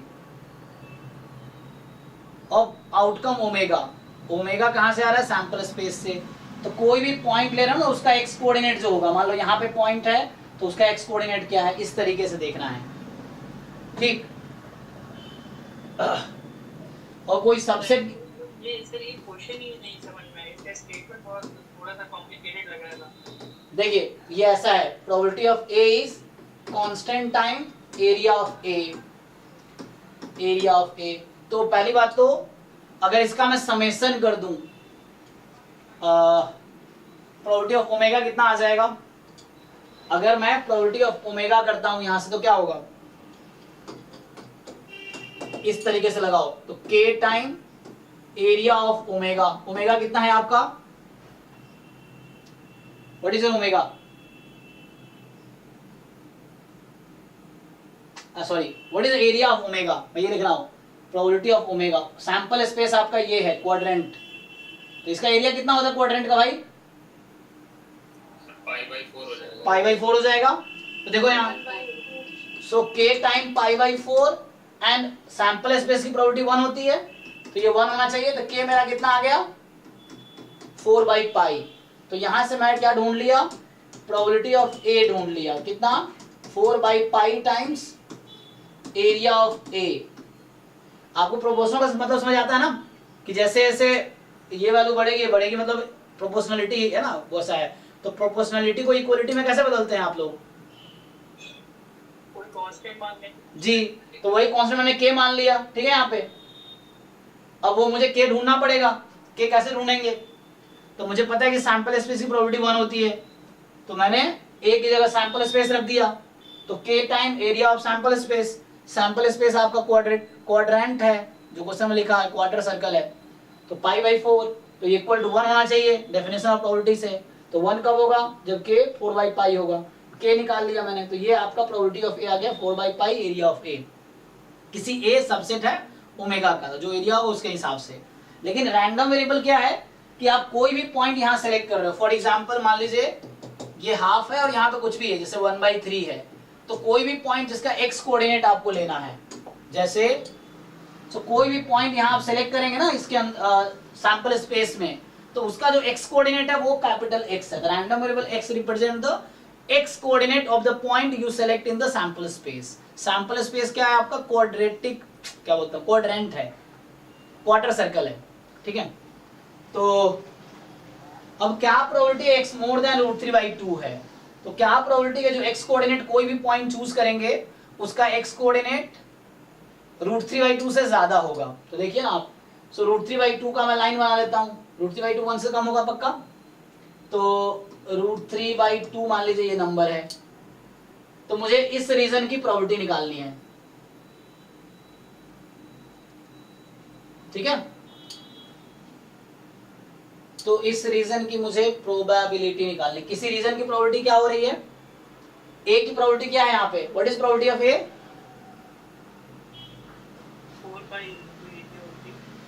4 by pi, ये मेरा a है, इवेंट a, तो 4 by pi area of a मतलब x मोर देन √3/2।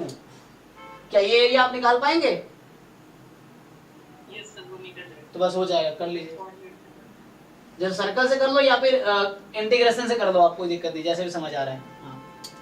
हाँ हाँ, तो इससे आ जाएगा एरिया, इस रीजन का आपको निकालना है बस।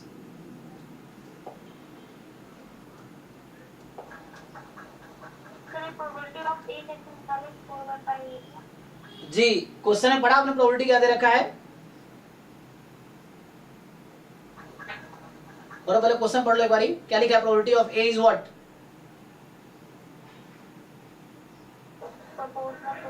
हाँ, ये लिखा हुआ है a नहीं, एरिया ऑफ a।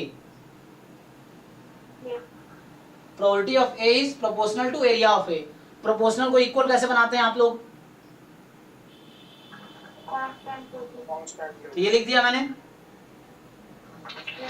अब a को आप, a तो कोई भी सबसेट है सैंपल स्पेस का, तो a सैंपल स्पेस भी हो सकता है, तो मैंने सैंपल स्पेस रख दिया। तो सैंपल स्पेस की प्रोबेबिलिटी कितनी होती है? हाँ, सैंपल स्पेस की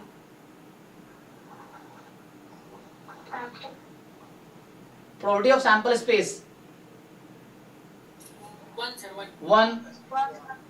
तो ये 1 रख देंगे इसको हम इधर। Constant time area of sample space, ये आपका सैंपल स्पेस क्वाड्रेटिक, क्या बोल रहा हूँ, क्वाड्रेंट, क्वार्टर सर्कल, तो area of a quarter circle, हाँ, पाई 4। अब इक्वल टू 1 कर देंगे तो क्या आ जाएगी? ठीक है, हाँ, फिर वो k 4/पाई रख दिया हमने, तो यहां से मुझे a का प्रोबेबिलिटी मिल गया 4/पाई एरिया ऑफ, इसी k को रख दिया मैंने। अब मुझे ये a दिया है क्वेश्चन में, इस a बताओ क्या होगा? तो 4/पाई time area of this region, और ये x क्या है? जो भी पॉइंट ले रहे हो उसका x कोऑर्डिनेट। तो मतलब कोई भी पॉइंट हम लेंगे उसका x कोऑर्डिनेट इससे ज्यादा कब आएगा? जब पॉइंट आप इधर का सिलेक्ट कर रहे होगे, है ना। तो मतलब मुझे इस रीजन का एरिया इस क्वेश्चन में, अब आप इंटीग्रेट करके या जैसे भी समझ आ रहा है, तो ये इस रीजन का एरिया निकालो और रख दो यहाँ पे। सर 1/4 है क्या? पता नहीं हम क्या आंसर है भाई, पता है शिवम? सर आंसर नहीं चेक किया मैंने। ठीक है, ठीक है, बुक के क्वेश्चन है, किसी बुक का एग्जाम का? यस सर, बुक का क्वेश्चन। ठीक है, तो नेक्स्ट क्या नेहा आपको ये बताना है question number 80 Neha Pandey. Yes, sir. Okay 80 जो है आपका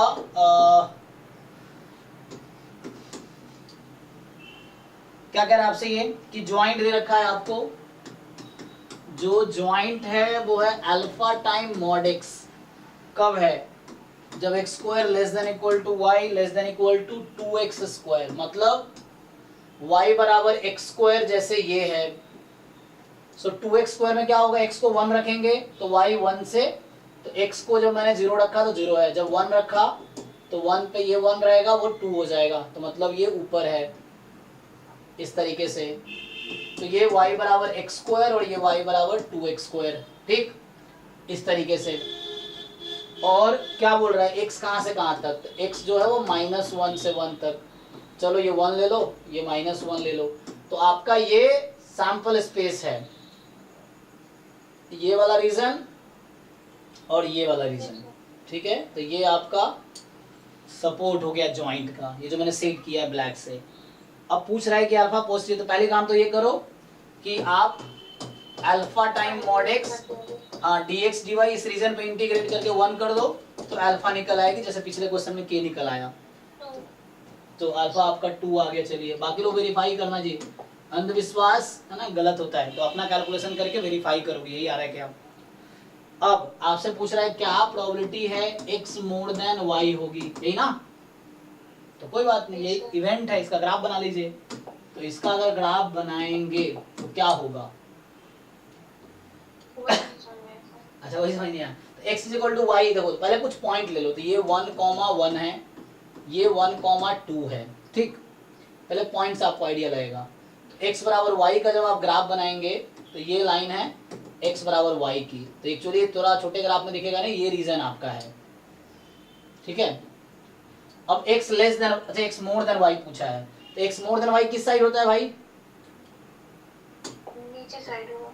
चलो इसको थोड़ा ठीक से ग्राफ बना देता हूँ दोबारा ताकि क्लैरिटी हो, मैंने 1 थोड़ा दूर लेता हूँ ताकि दिखे आपको।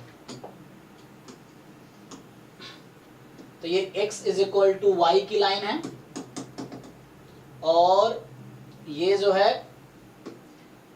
x is equal to y square की लाइन है, तो ये है x is equal to y square की लाइन, नहीं कर्व है। अब मैं अगर x is equal to 2x square की बनाता हूं, तो 2x स्क्वायर में क्या होता है कि x को 1 रखेंगे तो y 2 हो जाएगी, x को 2 रखेंगे y 8 हो जाएगी, तो x को जब 1 रखेंगे तो y मेरी 2 होगी, तो ये दूर आएगा, तो ये कुछ इस तरह से आएगा आपका। तो आप देखो जैसे आपको समझना है कहाँ से कटेगा, तो सबसे पहले आप इंटरसेक्शन पॉइंट डिसाइड करो। तो हम क्या करेंगे, देखो मैं क्या सोचना चाह रहा हूँ कि एक तो कर्व मेरा y बराबर एक्स स्क्वायर है, एक कर्व y बराबर 2x स्क्वायर है, ठीक, और एक कर्व जो यहाँ पे आ रहा है x is equal to Y.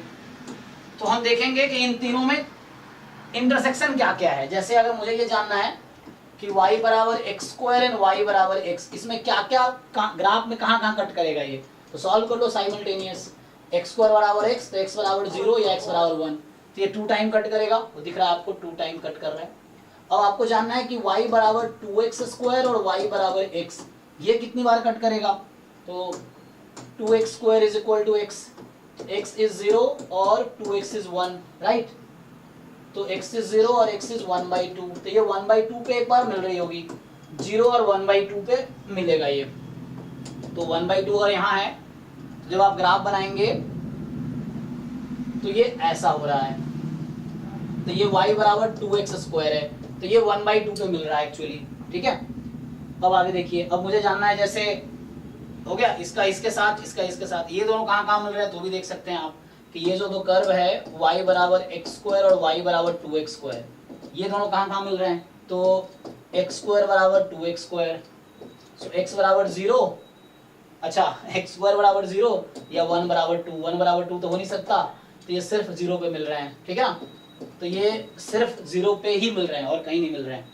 Okay, आपको दिख भी रहा है कि ये जो कर्व है ना, ये कर्व जो है y बराबर 2x स्क्वायर का है, ये y बराबर x स्क्वायर, ये सिर्फ 0 पे ही मिलेंगे। मैं रफली ग्राफ बनाया हूँ। अच्छा तो एक मिनट, इधर वाला अब आपको देखना है कि आपको किसकी प्रोबेबिलिटी चाहिए था। आपको प्रोबेबिलिटी चाहिए था x मोर देन y। मैं पूछ रहा हूँ x more than y line के ऊपर होगा या नीचे होगा, लोअर या अपर, है ना, जैसे 1 0 है तो x मोर देन y इधर, तो मतलब आपको आपका सपोर्ट अभी तो ये वाला रीजन था, इधर भी था, छूट गया, कोई दिक्कत नहीं, इधर नहीं है, तो मुझे अच्छा अभी देखो ध्यान से, एक मिनट, पहले मैं वो सेट कर देता हूं जो आपका सैंपल स्पेस था। आपका सैंपल स्पेस ये था ना इन दोनों के बीच का, एक्स स्क्वायर और 2x स्क्वायर के बीच वाला, राइट, तो ये आपका अभी जो मैंने सेट किया है सैंपल, इधर भी है वो, तो मैं लिखा नहीं है ना, मान लो इधर 1 यहाँ पे फॉर एग्जांपल, तो ये आपका सैंपल स्पेस का पार्ट है, मतलब सपोर्ट का पार्ट है। So this is your support, ठीक है, तो ये आपका सपोर्ट है।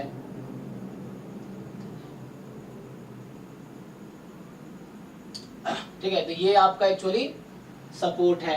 अब बनना ऐसे ही इधर भी था, लेकिन वो ग्राफ मैंने वैसे ठीक से बनाया नहीं, तो जैसा ये बन रहा है वैसे इधर ही बनेगा, वो तो बनेगा ना। तो यहाँ पे मैं आगे जाता, अगर मैं बनाया नहीं ना, ये थोड़ा आगे जाता, ये मिलता, तो इस तरीके से ये बनता, ये सैंपल स्पेस था एक्चुअली, मतलब समझ रहा, सिमेट्रिक होगा वो, मैं थोड़ा ग्राफ वैसे बनाया हूँ कि आपको दिख नहीं रहा है इक्वल है, तो मेरी थोड़ी गलती इसमें ये है, समझ आ रहा ना, हाँ, तो वो मैंने ग्राफ थोड़े ऐसे बनाए हैं कि आपको अलग अलग दिख रहा होगा, तो इस तरीके से है समहाउ, ठीक है, तो ये तो वहां तक जाएगा। एनीवे, तो ये समझ आ रहा, आपको ग्राफ किसका, अब एरिया किसका निकालना है, देखो मैं रेड, अब जिस पोर्शन का एरिया निकालना है वो रेड कर देता हूं, तो इस लाइन के राइट में, तो मुझे अब ये रेड जो मैं कर रहा हूं इसकी प्रोबेबिलिटी निकालनी है मुझे, तो ये जो मैंने अभी रेड किया है बस इसकी प्रोबेबिलिटी निकालनी है आपको, ये जो रेड पोर्शन है उसकी प्रोबेबिलिटी आपने डिसाइड करनी है। तो प्रॉब्लम कहां आएगी, जब आप इंटीग्रेट कर रहे होंगे, आप किसके रेस्पेक्ट में इंटीग्रेट करना चाहेंगे बताइए, जैसे मैं अगर लिखूं डबल इंटीग्रेशन, मैं कह रहा हूं अगर आप पहले y के रेस्पेक्ट में करोगे अगर, तो आपको यहां पे प्रॉब्लम आएगी। क्यों प्रॉब्लम आएगी, क्योंकि जब मैं स्ट्रिप बनाऊंगा तो इसका लोअर कर्व है y बराबर एक्स स्क्वायर और इसका अपर कर्व है y बराबर 2x स्क्वायर, अभी कहां तक, हाफ से पहले, और हाफ के बाद क्या होगा, जब स्ट्रिप बनाऊंगा तो लोअर कर्व है y बराबर एक्स स्क्वायर और अपर कर्व है y is equal to x, तो दो पार्ट में इंटीग्रेट हो जाएगा, कोई दिक्कत नहीं है। देखिए